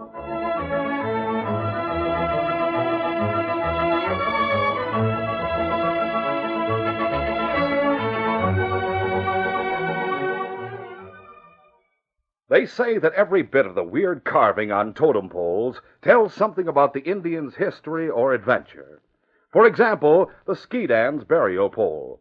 The moon face at the top of the pole was the chief's personal crest. The mountain goat carved below represented his mother's clan. The grizzly bear at the bottom was a sign of his father's tribe. And the box-like container at the top was used for the body or ashes of the chief, because the Northwest Indians feared burial in the earth. And just think, totem poles were carved by hand from huge logs that were as high as 60 feet. Now, fellas and girls, here's the surprise. Here's the exciting part of it for you. You can get a miniature copy of the burial totem pole you heard about in today's story. It's a terrific, amazing opportunity offered only to friends of Sergeant Preston's and by delicious Quaker puffed rice and Quaker puffed wheat. And not only the burial pole, but a whole collection of 5 different totem poles has been made especially for Sergeant Preston's friends. You get the burial pole, the famous Thunderbird, the fight with the land otter, the killer whale, the sun and raven. Yes, from the huge totem poles that you would see today up in the great Northwest, accurate scale models have been made 4 inches high. Made of pressed wood and hand-painted in beautiful, bright colors. Golly, wouldn't it be fun to make your own little Indian teepee villages for each totem pole? To take them to school when you study Indian life. And here's how easy it is to get the burial pole or the whole collection of all 5 of these totem poles. Just get one of the special new packages of Quaker puffed wheat or Quaker puffed rice now at grocers. These packages tell all about these exciting totem poles, and they have a special handy order blank with a list of the 5 different poles right on it. You just check the totem poles you want, and for every one you check, send 25 cents. Now, if you want the whole collection, you send $1. But whether you want one or all of them, you only have to send one box top from Quaker puffed wheat or Quaker puffed rice. Remember to send 25 cents for each totem pole you want, or $1 for the whole collection. Send to Totem Poles, Box L, Chicago 77, Illinois. And here's something extra you get. With your order, you get a little booklet that tells the fascinating history and story of each totem pole. What's more, if these aren't the most exciting scale model totem poles you ever saw, you get your money back. They'll go like hotcakes, and the supply is limited. So hustle up. Get the special new packages of swell-tasting Quaker puffed wheat or rice. The box top tells you just what to do for any totem pole you want. There's no time to lose. Send right now, tonight, to Totem Poles, Box L, Chicago 77, Illinois.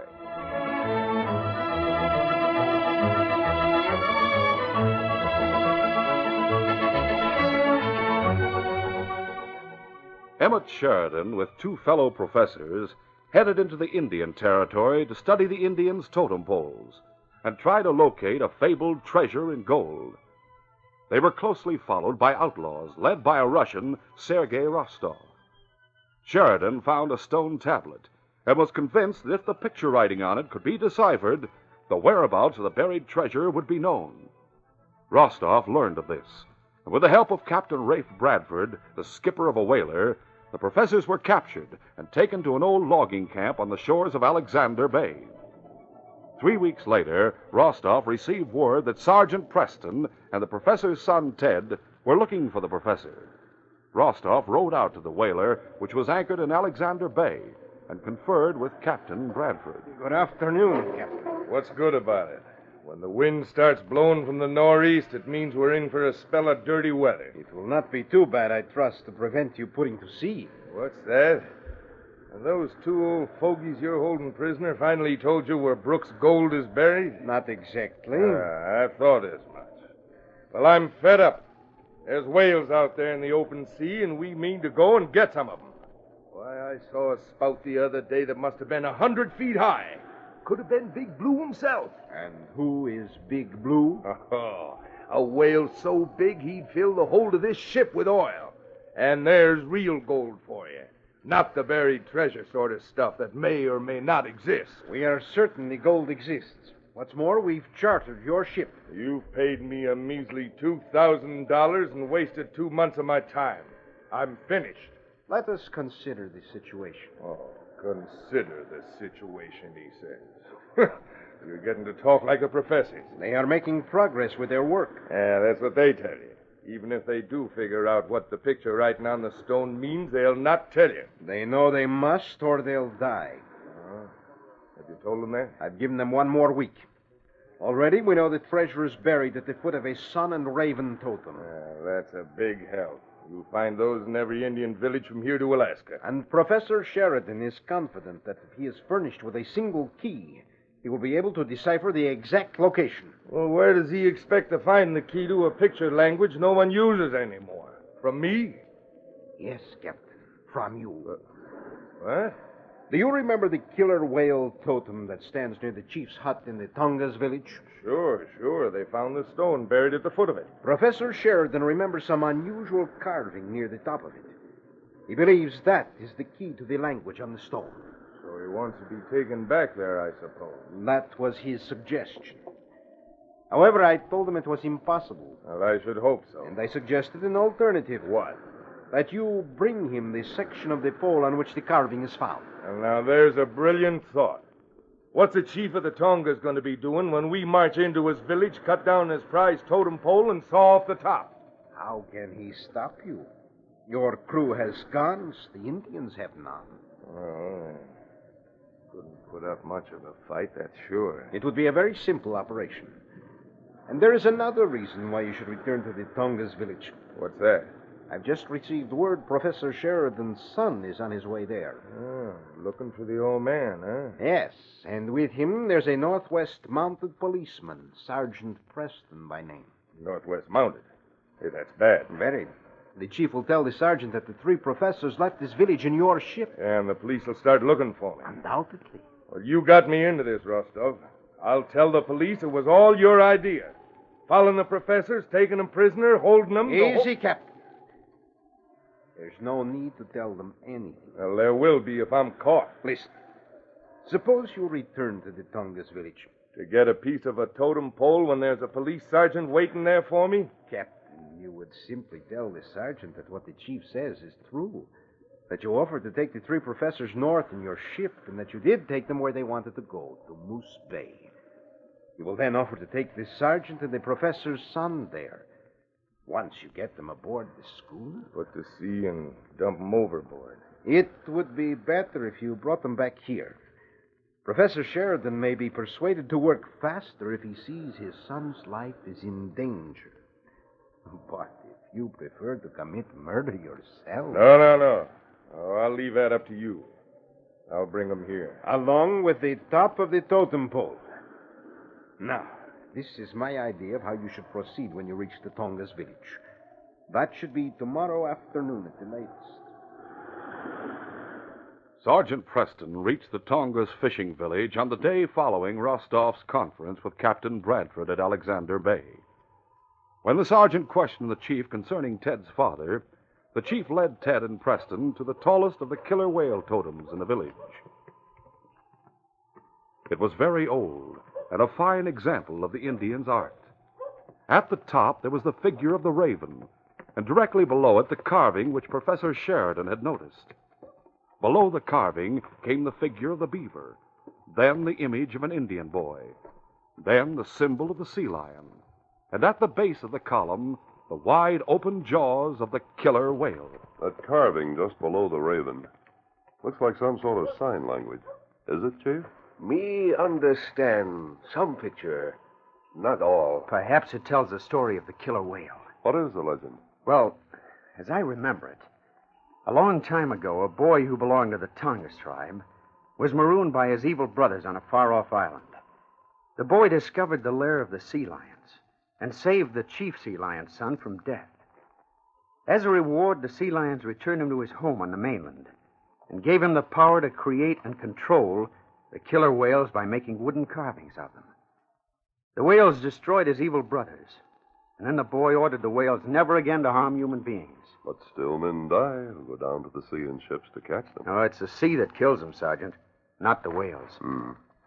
The ground around the pole has been dug up recently. Professor dig. He was still looking for the buried treasure when he was here, Ted. Him not find gold, but him find stone. Many picture on stone. Are you sure, Chief? Professor say, stone tell story about where Indian bury gold long time ago. The professor was able to read the picture writing? Only little bit. But him take stone with him when him leave. How long ago was that? Maybe 1 moon. And where'd he go? Moose Bay. Ted, that's a long way from here. Oh, him go on ship. A ship? Whaler put in the harbor. Professor talk with Captain. Captain say, good. Me take you Moose Bay. Chief, was this captain a Russian? No. Him name Bradford. Oh, thank goodness for that. Why you ask about Russian? Well, Chief, we found out that the professor and his party were being followed by some Russians. Bad men who were also looking for the buried treasure. They intended to wait until the professor had found it and then take it away from him. Him not find gold here. You seen any Russians around? Men with black beards? No, not for long time.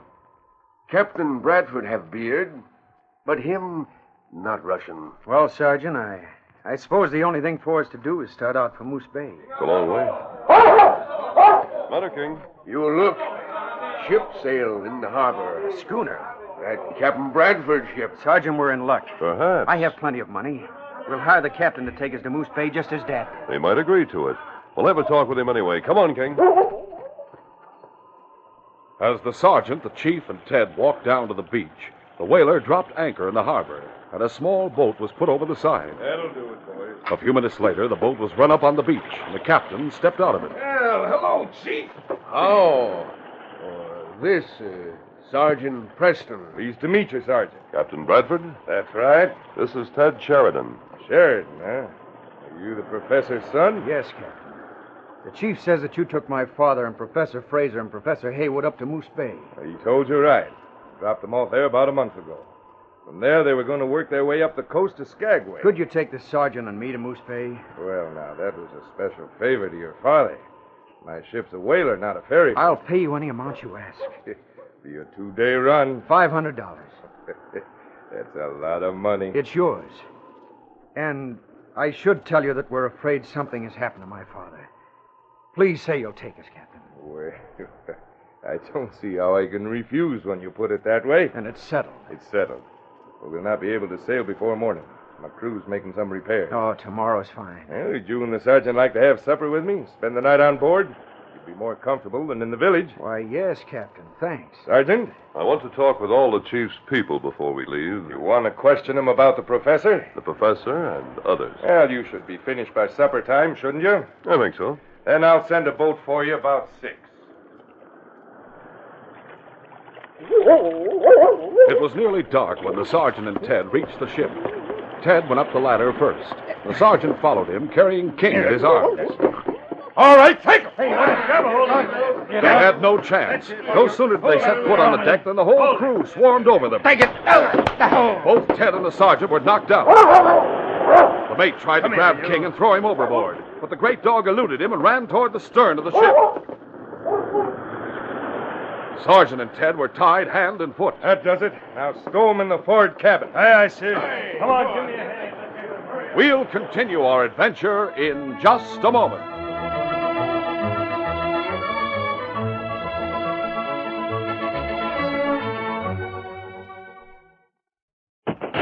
They score every time. Yes, the ones shot from guns, Quaker popped wheat and Quaker popped rice, hit the spot for taste. There's delicious, toasty, nut-like flavor in those king-size premium grains that are exploded up to 8 times normal size. And they score in nourishment because every spoonful gives you added food values of restored natural grain amounts of vitamin B1, niacin, and iron. So for the nutritious breakfast dish you love to eat, get delicious Quaker popped rice and Quaker popped wheat. And say, get ready, get set, with paper and pencil handy. There's a terrific surprise coming at the end of the program. Something wonderful for you that's straight out of the great Northwest. Don't miss it. Keep listening.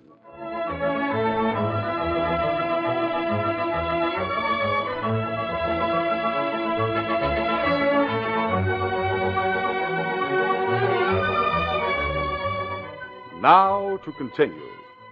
When King escaped from the mate, he found an open companionway at the stern of the ship that led down into the hold, and there he waited until the decks were clear and he could return to his master. Inside the forward cabin, the sergeant regained consciousness and tried to put his hand to his aching head. He soon realized he was helpless. There was no chance of working free from the ropes that bound him. A little light came through the open porthole, and the sergeant could see Ted lying on the floor beside him. Ted? Oh, my head.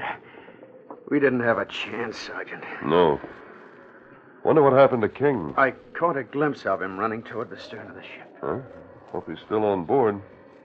This was a poor way to find out what happened to your father. It's all clear now, isn't it? We can make some fair guesses. Captain Bradford's working with the Russians. And your father, Professor Fraser, and Professor Haywood were taken prisoner when they came aboard the ship. Somehow, Professor Haywood managed to escape. I wonder where Dad and Professor Fraser are. Bradford may be taking us to them. Is the ship underway? No. What's that? Trouble in the village. I'll see. The sergeant rolled across the deck of the cabin until he was directly beneath the porthole. Then he managed to get to his feet. Captain and his men, Sergeant? Yes. They're in the village. The Indians seem to be running away. Why should Bradford attack them? That's strange. What is? Bradford's men seem to be chopping down the totem pole in front of the chief's lodge. Yes, it's falling. What could they want with a totem pole? I have no idea. Now they're starting to saw off the top of it. Chopping down a totem pole, it doesn't make sense. There's some reason behind it. We can be sure of that. Have all the crew gone ashore? No, there are some of them standing at the rail. Oh, if we could only get free of these ropes. Take a look around the cabin. Looks mighty bare to me. Stand by the hoist anchor! What are the men saying? Can you hear? Orders to hoist anchor and break out sail as soon as the men return from the village. Wherever we're going, this will be a rough trip. The wind's rising. By the time the section of the totem pole had been hoisted aboard and lashed to the deck, the wind had risen to gale force. But in spite of that, sail was set, and the whaler headed for the open sea. There, great waves pounded the ship as it beat to windward, and the sergeant and Ted were rolled back and forth across the deck of the cabin, crashing into the bunks and the bulkhead. By morning, they were bruised and battered. But then the wind dropped to a breeze. The sea calmed down, and the sergeant was able to get to his feet and look out the porthole. The captain and the mate were standing in the bow only about 20 feet away. There she blows, Captain. He's the big one. We're going after her. This calm won't last long. We're in the heart of a storm. We work fast. Lower both the long boats. Use every member of the crew. Leave no one behind at the wheel? We'll lash the wheel. Put a sea anchor out to hold the ship. We'll use every man but the cook. That whale is Big Blue, and I'm not letting them get away. Now, come on, then. This may be the break we've been looking for, Ted. What's that? They've sighted a whale, and they're going after him. The whole crew's being ordered into the longboats, and only the cook will be left aboard. The sergeant and Ted listened to the shouts of the men as sails were furled and a sea anchor rigged up and dropped overboard. The longboats were lowered, and the crew swarmed down the ladders into them. The whale surfaced just as they pulled away from the ship. The captain called on the men to put all their strength into their rowing.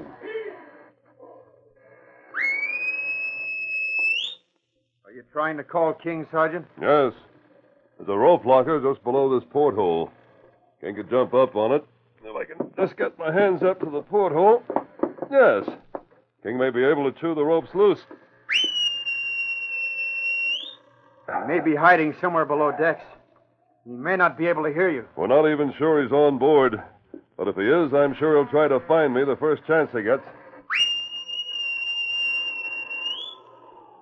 King had heard the men leaving the ship. When the decks had become quiet, he ran to the top of the companionway.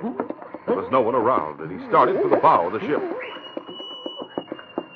He heard the sergeant's whistle and raced toward his master. Here, boy. Here. Up on the locker. Up. Now, King. The ropes. Chew them, boy. King went to work. It took him 5 minutes to chew through the ropes that bound the sergeant's wrists. Then the sergeant went to work on the ropes that bound his feet. Afterwards, Ted was freed. That does it. Oh, at last. I suppose the door is locked. Yes, but it doesn't look too strong. We should be able to break our way out. Come on, put your weight into it. Now what? Captain's cabin first. We'll need guns. Right. Come on, King. In the captain's cabin, they not only found guns, but the ship's log and a chart with a course plotted for Alexander Bay. Alexander Bay. That must be where Dad is. Sounds likely. The ship was anchored there for over 3 weeks. What do we do now, Sergeant? There's only one man on board, the cook. We'll probably find him in the galley. While they were in the captain's cabin, the wind rose and began to howl through the rigging. On the open deck, the sergeant and Ted had to hang onto the railing as they fought their way aft against the ever-rising gale. I have never seen such a storm. It's getting worse by the minute. Do you think the sea anchor will stop our drift? In this wind, not a chance. I'm wondering if the men will ever make it back here in the longboats. There's a foolhardy thing to launch them. I don't see any sign of them. They're on the port side. As they rounded the housing at the stern of the ship, they saw the cook hanging onto the port railing. And half a mile away, the 2 longboats. The cook screamed. He's got them! Suddenly, one of the boats rose high in the air. Big Blue! He's Come up underneath them. The boat, raised out of the water by the great whale, toppled over. The men were thrown into the rising sea. They'll drown, every mother's son of them. The other boat will pick them up. No, it's Big Blue. He's a killer. He's going for the other boat now. He'll smash it to kindling.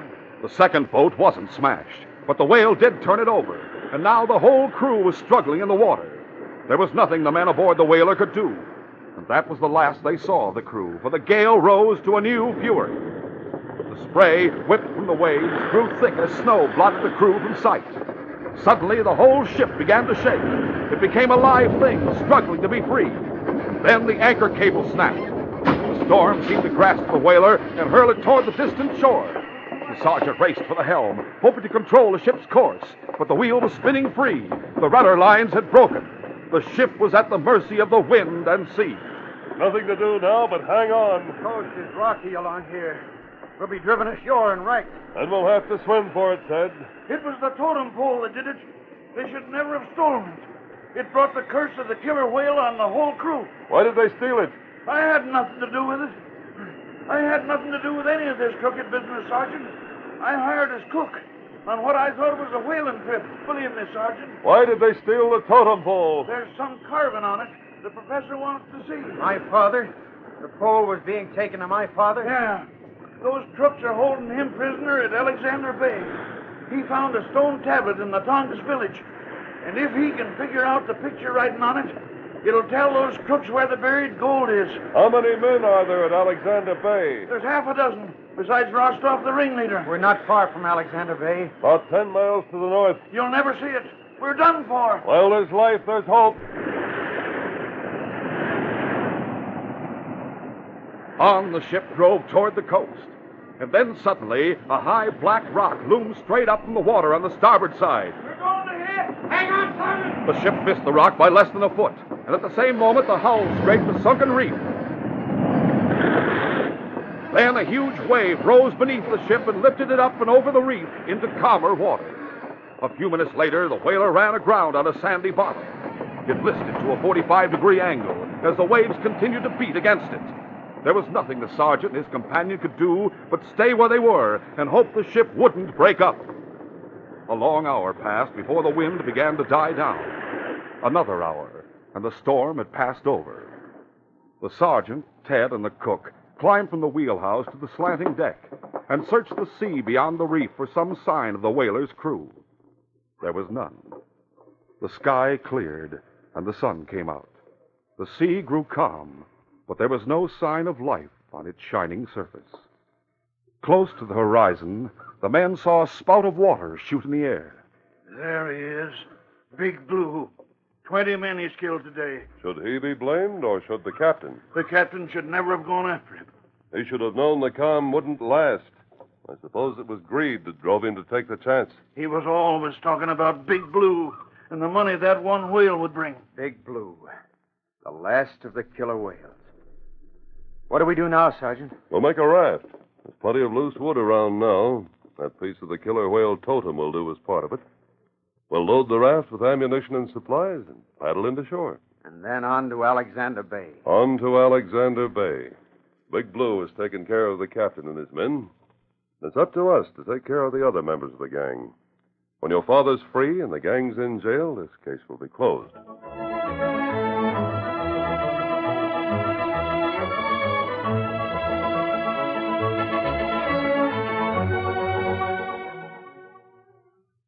Say, a totem pole is like a history book of the Northwest Indians. And the carvings of fish, animals, birds, and weird creatures on the huge logs were all done by hand. Yet I understand that the Indians had only such tools as the whalebone, beaver teeth, or sharp stones to do the carving. It's a rare privilege to see those totem poles in the Northwest because they're found nowhere else in the world. And that's what makes this news so terrific. Right now, every one of Sergeant Preston's friends can get in on the most exciting offer of your life. You fellas and girls can get a miniature, a real-scale model of the great killer whale totem pole you heard about in the exciting story today. And here's another thrill. The killer whale totem pole is just one of 5 different miniature totem poles offered to Sergeant Preston's friends by Quaker Puffed Wheat and Quaker Puffed Rice. It's a complete collection. And what a scoop if you're first in your gang to get them. You get the great killer whale, The famous Thunderbird. the fight for the land otters, The weird burial pole. the sun and raven. Every one is different. Every one a pressed wood, hand-painted scale model 4 inches high of real, authentic totem poles that you would see today if you traveled up to the great Northwest. They're just what you want for building your own little Indian villages. For taking to school when you study Indian. And they're easy as pie to get. For the killer whale totem pole in today's story, or the whole collection of all 5 different totem poles, just do this. Get a package of swell-tasting Quaker puffed rice or Quaker puffed wheat. The special new packages now at grocers tell all about these totem poles and tell you just how to get them. Then tear off the box top, which has a special handy order blank with a list of the 5 totem poles right on it. Just check the totem poles you want. And for every one you check, send 25 cents. To get the whole collection, you send only $1. Send to Totem Poles, Box L, Chicago 77, Illinois. Then with your order, you'll get something extra. A little booklet which tells the fascinating history and story of each totem pole. What's more, if these aren't the most exciting scale model totem poles you ever saw, you'll get every cent of your money back. Now, whether you want one or all of the 5 different totem poles, the whole collection, you only have to send 1 box top from Quaker puffed wheat or Quaker puffed rice. Then send 25 cents for each totem pole you want, or $1 for the whole collection. Get going. Shake a leg. The supply is limited. Write down this address and send right away, tonight. Send to Totem Poles, Box L, Chicago 77, Illinois.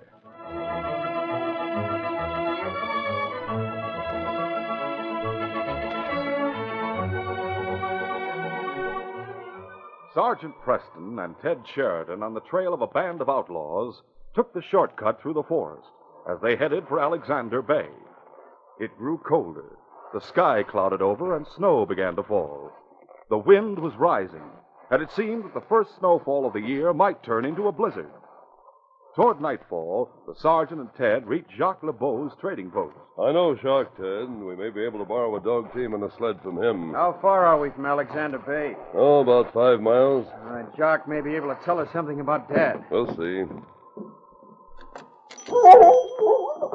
Sergeant Preston and King. Hello, Jacques. Welcome, welcome. It has been a long time since you have paid me a visit. What brings you to these neck of the wood, eh? We're on our way to Alexander Bay. Oh, I knew it. Know what? That the men who have taken over the old lumber camp there are crook. Have you seen them? 2 of them. The Indian have told me of the others. The 2 who come here to buy tobacco speak Russian when they talk between themselves. You're right, Shark. It's those men who have brought us here. I'll tell you the whole story, and then you can give us any information you have. Oh, this is Ted Sheridan. Great pleasure. Glad to meet you, Jock. Ted's father is a professor. About 2 months ago, Professor Sheridan and 2 of his colleagues from the university entered the Indian Territory. They planned to make a study of the totem poles, and they also planned to investigate the legend of a buried treasure. Oh, I have heard some such thing. It's over 100 years ago. The Indian buried their gold so that the pirate who raid the coast will not find it. And the legend continues that a great council of the Indians was held, and it was decided that one of the famous Indian totem poles should be erected to mark the treasure and guard it. Oh, but it is only a story. Evidently not. Huh? When Professor Sheridan reached the Tongass village down the coast, he found a stone tablet with a lot of picture writing on it. The old picture writing. The Indian cannot read it now. The professor was able to decipher some of it. So? And it seemed to be directions for finding the treasure. A wonderful thing. Not wonderful for the professor and his friends. They were being followed by the Russians, who are now at Alexander Bay. The Russians took them prisoner, evidently planning to hold them until Professor Sheridan was able to decipher the writing on the stone tablet completely. And then the Russian would go and get the gold themselves. Yes. However, John Haywood, one of Professor Sheridan's friends, escaped. He was found drifting in an open boat in Queen Charlotte's Strait and taken to Vancouver. It is this Haywood who tell you what happened to the professor? No, he'd lost his memory. He couldn't tell us anything. Then how you find out, Sergeant? Ted knew the route his father planned to take through the Indian Territory. We started out from Vancouver to follow it. We've been going from one village to another, and little by little, We've gathered evidence as to what happened to Professor Sheridan and Professor Fraser. We're sure they're being held prisoner at Alexander Bay. Now, perhaps you can tell us more of what's been going on there. Well, there are 7 men who live in the old bunkhouse at Alexander Bay. Oh? There are 2 older men who live in a small cabin beside it. Dad and Professor Fraser. The Indian do not see much of those 2. The windows of the cabin are all boarded up. Only once in a while the 2 old men take a walk down to the water or into the forest. Under guard, no doubt. Perhaps. The Indian also speak of a dog with red hair who is chained outside the small cabin. Well, that's Mike, Dad's Irish setter. How recently have the Indians reported seeing the men at Alexander Bay? Yesterday. And we're not too late, Sergeant. Let's hope not. Jock, will you lend us a sled and some dogs? You wish to go to Alexander Bay tonight? Yes. But I have told you there are 7 of the crook, all of them big and tough, and all carry gun. You are a fine shot, Sergeant. This boy may be also, but 2 against 7, you will not have a chance. Our first job is to get to Alexander Bay as quickly as we can. Will you lend us a team? Of course, Sergeant. You may take your pick. Come, I'll show you. King was not harnessed, but romped ahead of the borrowed team as the sergeant drove through the woods toward Alexander Bay. Suddenly, he cut away from the trail and into the forest. Oh, King, hurry, Husky. What now? What's the matter with King? Listen to him. He's found something. Come on. Right. Less than 100 feet from the trail, they found King nosing at a white mound. And as they drew closer, they saw it was a dog covered with snow. Sergeant, that's Mike, our setter. All right, King. We'll have a look at him, boy. Boy, he's been shot. Yes, but he's still alive. We'll take him back to the sled and bandage his shoulder. We may be able to save him. Easy, boy. When the setter had been made comfortable on the sled and his wound had been bandaged, he raised his head to Ted and tried to wag his tail. Oh, good boy, Mike. He'll live. Now those dirty crooks have something else to answer for. But I'm afraid that... That they may have used a bullet on your father, too? Yes, Sergeant. The lumber camp's less than a mile from here. Get on the sled. Right. All right, on King! On, you husky! 5 minutes later, the sergeant stopped the team, still in the cover of the woods. On, King! On, you husky! Put on! Quiet them down, King. The sergeant, Ted, and King continued on to the edge of the clearing. The bunkhouse, the cabin beside it, and all the other buildings were dark. One by one, the sergeant and Ted entered them looking for any sign of life or death. There was none. The camp was deserted. The 2 men walked down to the shores of the bay.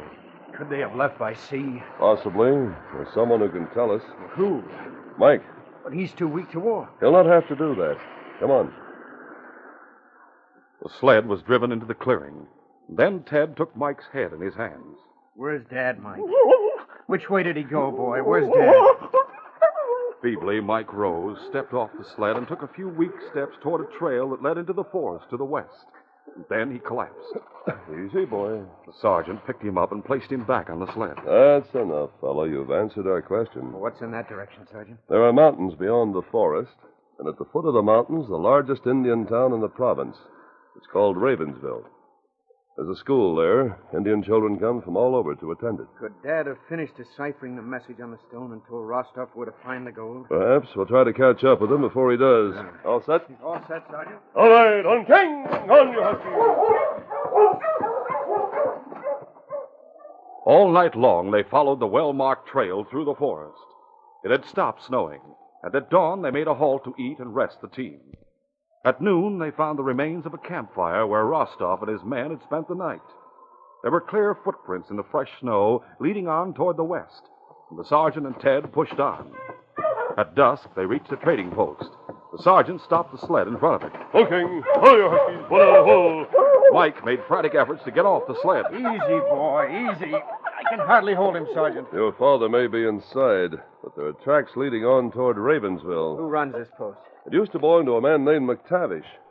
However, I heard he sold out this summer. I don't know the new owner. You stay here, Ted. Come on, King. Easy, Mike. Easy. The store was empty. Hello! The door at the rear of the store opened, and a hard-featured, heavy-set man entered. I'm Sergeant Preston, Northwest Mounted Police. Are you the proprietor? Yeah. Nat Gage. What can I do for you? Any travelers stopped here recently? I haven't seen anyone for days except a few Indians. From Ravensville? That's only a few miles from here, isn't it? That's right. But the Indians were trappers. The Ravensville Indians have their own store. Does that door in the rear there lead to your living quarters? Yeah. Mind if I take a look? Of course I mind. You may be a policeman, but you have no right to search a man's house without a warrant. Did I say anything about searching the place? You can't pass that door without a warrant. Well, you should know, Gage, that a police officer in this territory is authorized to act as a magistrate. Huh? This is a warrant. I'll fill it out, sign it, and the formalities have been accomplished. Now open that door, Gage. Open it yourself, Sergeant. As you wish. In one swift glance, the sergeant took in the furnishings of the room. A stove, a cot, a table filled with dirty dishes, many of which had been used recently. At one side of the room, a stepladder. The sergeant looked up. There was a trapdoor in the ceiling. Evidently, there was a loft above the room. The sergeant started for the stepladder when King's barking stopped him. He turned. Gage was standing in the doorway, leveling a shotgun. That's far enough, Sergeant. We'll continue our adventure in just a moment.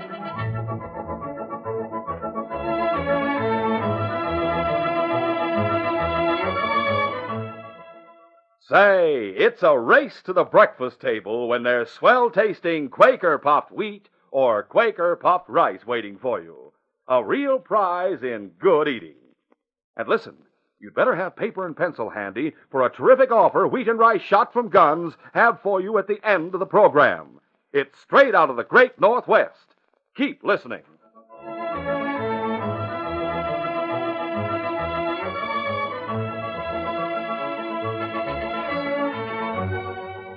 Now to continue. Just as Gage was squeezing the trigger of the shotgun, King hit him and knocked him against the door jamb. Gage cracked his head against it and went down. In the next instant, the sergeant had moved in and pulled the shotgun from the trader's grasp. All right, King. That's enough, boy. Get up, Gage. That was a clumsy attempt at murder. Sergeant snapped a pair of handcuffs on the trader as Ted burst into the store. Sergeant, are you all right? Everything's under control. I heard a shot. This man's name is Gage. He objected to my searching his living quarters. There's a loft over this room. I'm going to investigate it. Just then, both men turned to see the Irish setter dragging himself into the store. Mike, I told you to stay on the sled, boy. Bring him here, Ted. It wouldn't surprise Here, boy, me if the professor's up in the loft. You have a gun. Keep an eye on Gage while I take a look. Right. Both Professor Sheridan and Professor Fraser were found in the loft, bound and gagged. When they had been freed and helped down the ladder, there was a joyful reunion between Sheridan and his son. And then the two older men related everything that had happened to them since they entered the Indian territory. Much of it the sergeant and Ted already knew. But at last, the professor reached the events of the last 2 days. Yesterday morning, Fraser and I finished deciphering the message on the stone tablet. We'd given up hope of rescue from outside, so we passed on the information to Rostov. He promised that we'd be set free as soon as we told him where the gold was. Of course, he didn't keep his promise. He insisted we must come with him. He shot Mike before you left the lumber camp, huh? He shot at him. Mike ran into the forest. I was hoping he hadn't been hit. He was hit, Dad. We found him in time to save his life. And he led us to you, Professor. Good boy. What was this message you found on the stone? That the gold was protected by a sun and raven totem pole in what used to be a sort of capital city for the Indians. The town that's called Ravensville, only a few miles from here. That's the place. We stopped here late this afternoon. That man over there wearing the handcuffs is a friend of Rostov's. He agreed to keep us here until Rostov and his men went into Ravensville and got the gold. The Indians there are well armed. They'll not find it an easy task. And as I remember the village, the only sun and raven totem is in the exact center of the town. Perhaps the chief will give them permission to dig around it. How long ago did Rostov and his men leave here? Oh, I should say about 3 hours ago. Ted, you stay here with your father and Professor Fraser. Guard our prisoner. You're going on alone? Yes, I'll make better time. But one man against the whole gang. I'll have help against them. I know the chief, and I can count on his full cooperation. Let's go, King. Rostov and his men had made camp on a wooded hill just outside of Ravensville. On the edge of town, directly below them, they saw the large 2-story building that housed the mission school. It had stopped snowing. The moon shone bright, And down the main street of the town, they could see a giant totem pole rising above the Indians' cabins. Even from this distance, they could make out the carvings. That's it. There's the sun face at the top, the carvings of the sun children below it, then the figures of the fog woman and the raven. It's the sun and raven totem, all right. It's the one we're looking for. Must have been a landmark from the time they buried the gold. 100 years ago. Just waiting for us to dig it up. It's not as simple as that. That's what I've been thinking. The Indians will refuse to let us mess around with their idol. These Indians are Christians. They don't consider the totem an idol anymore. They think of it as a monument to a hero. The raven was a man, you see. Then all we have to do is go to the chief. And tell him what we're after. Don't be a fool. These Indians know the value of gold. They could use it to help run that big school down there. Well, the totem's right in the middle of the town. Yes. We can't get permission. How are we going to dig for the treasure? By clearing out the town. How? I am not considering a massacre. There are too few of us for any open attack. Then how? The raven brought fire to the Indians. Fire? We can do the same thing. Half an hour later, smoke began to pour from the rear of the mission school. The alarm was sounded in the town at once. Everyone hurried out of the school. The children and their teachers were evacuated, and the Indians fought the fire desperately. But there was a strong wind, and the flames rose higher and higher. It was clear there was no chance of saving the building, and that the work of Father Ledoux's lifetime was doomed to destruction. Suddenly, above the roar of the fire, the crowd heard cries for help. A boy and a girl were framed in one of the upper windows at the front of the building, which hadn't yet begun to burn. Without hesitation, Father Ledoux ran into the building after them. Looking, ho, you huskies, hola! A few minutes later, Sergeant Preston reached the scene. Sergeant Preston. This is a terrible thing, Chief. How did it start? It started in storeroom. May not know how. Have you seen anything of some Russians around here? Half a dozen men with heavy black beards? No, but fire not worst thing, Sergeant. 2 children call off from window on 2nd floor. Oh? Father Ledoux go in after them. Them not come out. The fire hasn't reached the front of the building yet. The front stairs must be clear. Plenty smoke. We'll see if we can reach them. Come on, King. The sergeant dashed into the burning building, tying a bandana around his face as he ran. He found the stairs to the 2nd floor and started up them with King at his heels. Just at the top, he saw the black-robed figure of the missioner. The 2 children were lying beside him. The sergeant picked them up first, one in either arm, and raced down the stairs to the front door. He called to the chief. Chief, here. Take them. Relieved of his burden, the sergeant filled his lungs with fresh air and then ran back up the stairs. The return trip of the missioner took more time. And just as he reached the lower floor again, the flames broke out. Wiry fingers clutched at the sergeant and King. But they reached the safety of the open air, and the missioner was carried to safety. There was a bump on his head which indicated he had fallen and been knocked out. The sergeant gave both him and the children first aid. And when they were resting comfortably, he turned to the chief. The building's gone, Chief. It take many years, much money to build new school. Terrible loss for your people, but there's nothing more to be done. I wonder if you and your men will help me find the Russians I spoke to you about. Them bad men? They're killers. It's possible they're in your village right now. They're after some gold which may be buried at the foot of the Sun and Raven totem pole. Me not know about any gold. It was buried a long time ago. I've an idea Rostov and his men may have started this fire so they could have a chance to dig up the ground around the totem pole. Indians help you catch them. You have plenty of men will surround the village, and there'll be no chance of anyone escaping. A good idea. Men, you do what Sergeant say. Help him catch crook who starts In the center of the village, Rostov and his fellow outlaws were so intent on their digging that they failed to notice the approach of the sergeant and the Indians until it was too late.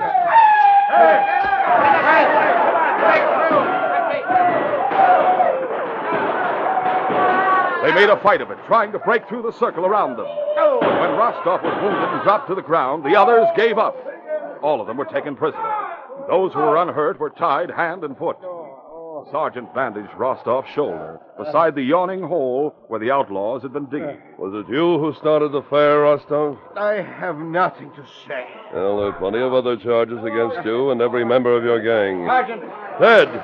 Professor Sheridan! I thought you were going to stay at the post. We tied up Gage and left Fraser to guard him. So you caught the whole gang? Yes, and before they'd reached the treasure. Well, they'd never have found it here, Sergeant. No? Not at the base of this totem pole. This one can't be more than 20 or 30 years old. But it's the only Sun and Raven totem around here. But isn't that right, Chief? There's only one now. Others burn up tonight. Others? Tonight? What do you mean? When Father built chapel a long time ago, their 4 Sun and Raven totems stand on hill. Indians dig 'em up, use 'em for corner posts of chapel. Then the gold may have been buried on the hill. Can you show us where the totems used to stand? I wonder if there's anything left of the totems. Them burned. But perhaps not completely.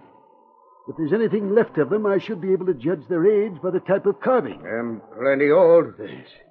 Suppose we go back to the school and take a look at them, Ted. Oh, sure thing, Dad. We'll all go. Will you have some of your men guard the prisoners, Chief?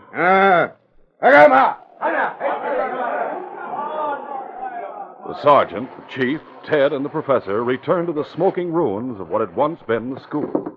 It was deserted now. The children and the missioner had been taken to homes in the village. Chief led the way to the chapel. The walls had fallen in, but the stone altar with a cross rising from it, untouched by the fire, gleamed white in the moonlight. One of the Sun and Raven totems, which had been used as a corner post, lay at the foot of the altar, and the professor stopped to examine the charred carving at the base. Can you make anything of it, Professor? Not very much. The sergeant's eye was caught by a flash of color near the foot of the altar, and he walked on to investigate. Then he crouched down, and a startled expression broke from his lips. What? What is it? Come here. Some of the carving which can be made out? Look, the top of this pole was hollow. The wood's burned away. Look what was hidden inside the pole. Is it really? Yes, Ted, it's gold. Pure gold. So the gold wasn't buried after all. The writing on the stone tablet didn't say it was. It said the gold was protected by the Sun and Raven totem. It was hidden inside it. And we might never have found it if Rostov hadn't started this fire. Him bad man. Yes, Chief, and he and his men will go to jail for a long, long time. But this gold is yours, and there's enough to build the finest school in Canada. This gold belonged to Indians? Of course. I was only trying to find it so it could be used to help your people. This is the end of a long trail for the professor, and he'd never have been able to follow it. Hadn't been for your totem poles. That's true. They marked the trail. The Thunderbird totem, the fight with the land otter's totem, the burial pole totem, the killer whale totem, and now at last the Sun and Raven totem. Totems maybe show way, but maybe higher power show you how to read message from totem. Me go tell Father Ledoux. Me tell him you find gold for new school at foot of altar. It's God's will. God's will, Chief. This case is closed.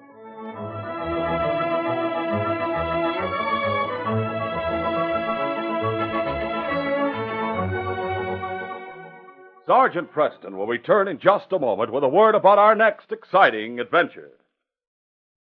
I understand, Sergeant Preston, that people travel thousands of miles to see the Sun and Raven pole and other totems. That's right. Totem poles represent one of the most curious ways that people have recorded their adventures and legends. I've heard that some totem poles are as much as 60 feet high. Yes, and the weird carvings of animals, birds, and strange creatures are all done by hand and painted in beautiful, bright colors. Well, fellas and girls, as you heard today's exciting story, if you thought you'd give anything to see the Sun and Raven totem pole yourself, listen. Here's the surprise. The big news you've been waiting for. Now you can get a miniature copy, a real scale model of the Sun and Raven totem pole you heard about in today's story. It's a special offer that Quaker Puffed Wheat and Quaker Puffed Rice are making to friends of Sergeant Preston. And Sun and Raven is just one of 5 different totem poles that you can get. Yes, a complete collection has been made especially for Sergeant Preston's friends. You get the Sun and Raven, the famous Thunderbird, the fight with the land otters, the weird burial pole, the great killer whale. And these 4-inch scale models are authentic copies of the real totem poles that you would see today if you traveled up in the Northwest. They're pressed wood miniatures, hand-painted in bright reds, blues, greens, and yellows. Just think of the fun you'll have making your own little Indian teepee villages for each totem pole. And showing them to your friends at school when you study Indian life. Now, here's how easy it is to get the Sun and Raven, or the whole collection of 5 different totem poles. First, get one of the special new packages of Quaker puffed wheat or Quaker puffed rice, now at grocers. The box top tells you just what to do for any totem pole you want. It has a special handy order blank with a list of the 5 different poles right on it. You just check the totem poles you want. And for every one you check, send 25 cents. For the whole collection, you send only $1. Now, whether you want one or all 5 totem poles, you only have to send 1 box top from Quaker puffed rice or Quaker puffed wheat. Then send 25 cents for each totem pole you want, or $1 for the whole collection of 5 different poles. Send to Totem Poles, Box L, Chicago 77, Illinois. And here's something extra you get. With your order, you get a booklet that tells the fascinating history and story of each totem pole. Honestly, if these aren't the most exciting scale model totem poles you ever saw, you get your money back, every cent. But don't wait. The limited supply of these totem poles is going like hotcakes. So hurry, hurry, hurry. Get the special new packages of swell-tasting Quaker puffed wheat or rice. Read all about these fascinating totem poles right on the package. Then rush your order right away tonight to Totem Poles, Box L, Chicago 77, Illinois.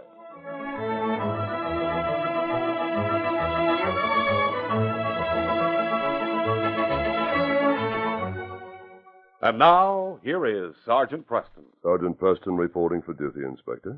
Sergeant, a crook and killer, recognized as the notorious Burley Kane, robbed the Dawson State Bank and escaped with several thousand in cash after killing a teller. Burley Kane is a dangerous man, sir. Yes, too dangerous to be at large, Sergeant. I want you to trail him, recover the cash, and bring him in for murder. But Sergeant Preston doesn't know the dangers that lie ahead. He'll face death more than once in his attempt to do his duty. Be sure to hear this next exciting adventure. These radio dramas, a feature of Sergeant Preston of the Yukon Incorporated, are created by George W. Trendle, produced by Trendle Campbell Muir Incorporated, directed by Fred Flowerday, and edited by Fran Striker. The part of Sergeant Preston is played by Paul Sutton. Sergeant Preston of the Yukon is brought to you every Tuesday and Thursday at this same time by Quaker Puffed Wheat and Quaker Puffed Rice, the breakfast cereals shot from guns.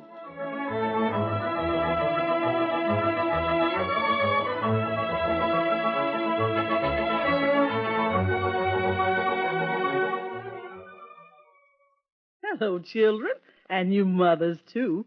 This is your friend Aunt Jemima. Speaking of supper tonight, do you ever have pancakes? Golden, tender, melting, light Aunt Jemima pancakes? Easiest supper you can fix. Know why? Because my Aunt Jemima pancake mix is now fluff whipped. So all you do is add milk and stir. Don't beat. Don't overstir. Leave some little lumps in. And you'll bake the lightest pancakes ever. Try my fluff-whipped Aunt Jemima pancake mix and serve folks stacks of Aunt Jemima pancakes, lightest pancakes anyone can bake. There's nothing more tempting in this whole wide world than Aunt Jemima's pancakes light and say, have some for supper tonight. Thank you, folks.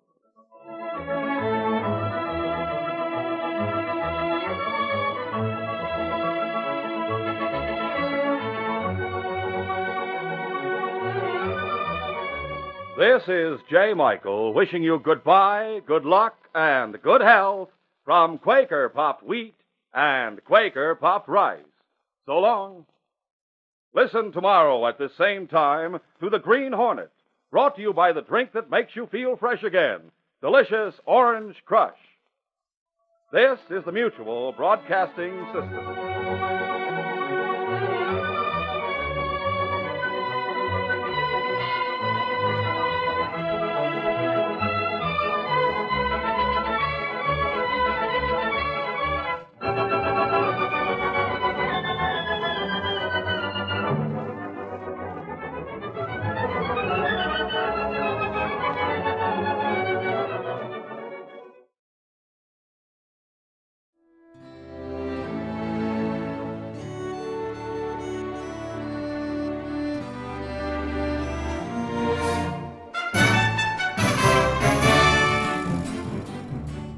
This has been a presentation of OTRWesterns.com, and we hope you enjoyed. Please take some time to like and rate this episode within your favorite podcast application.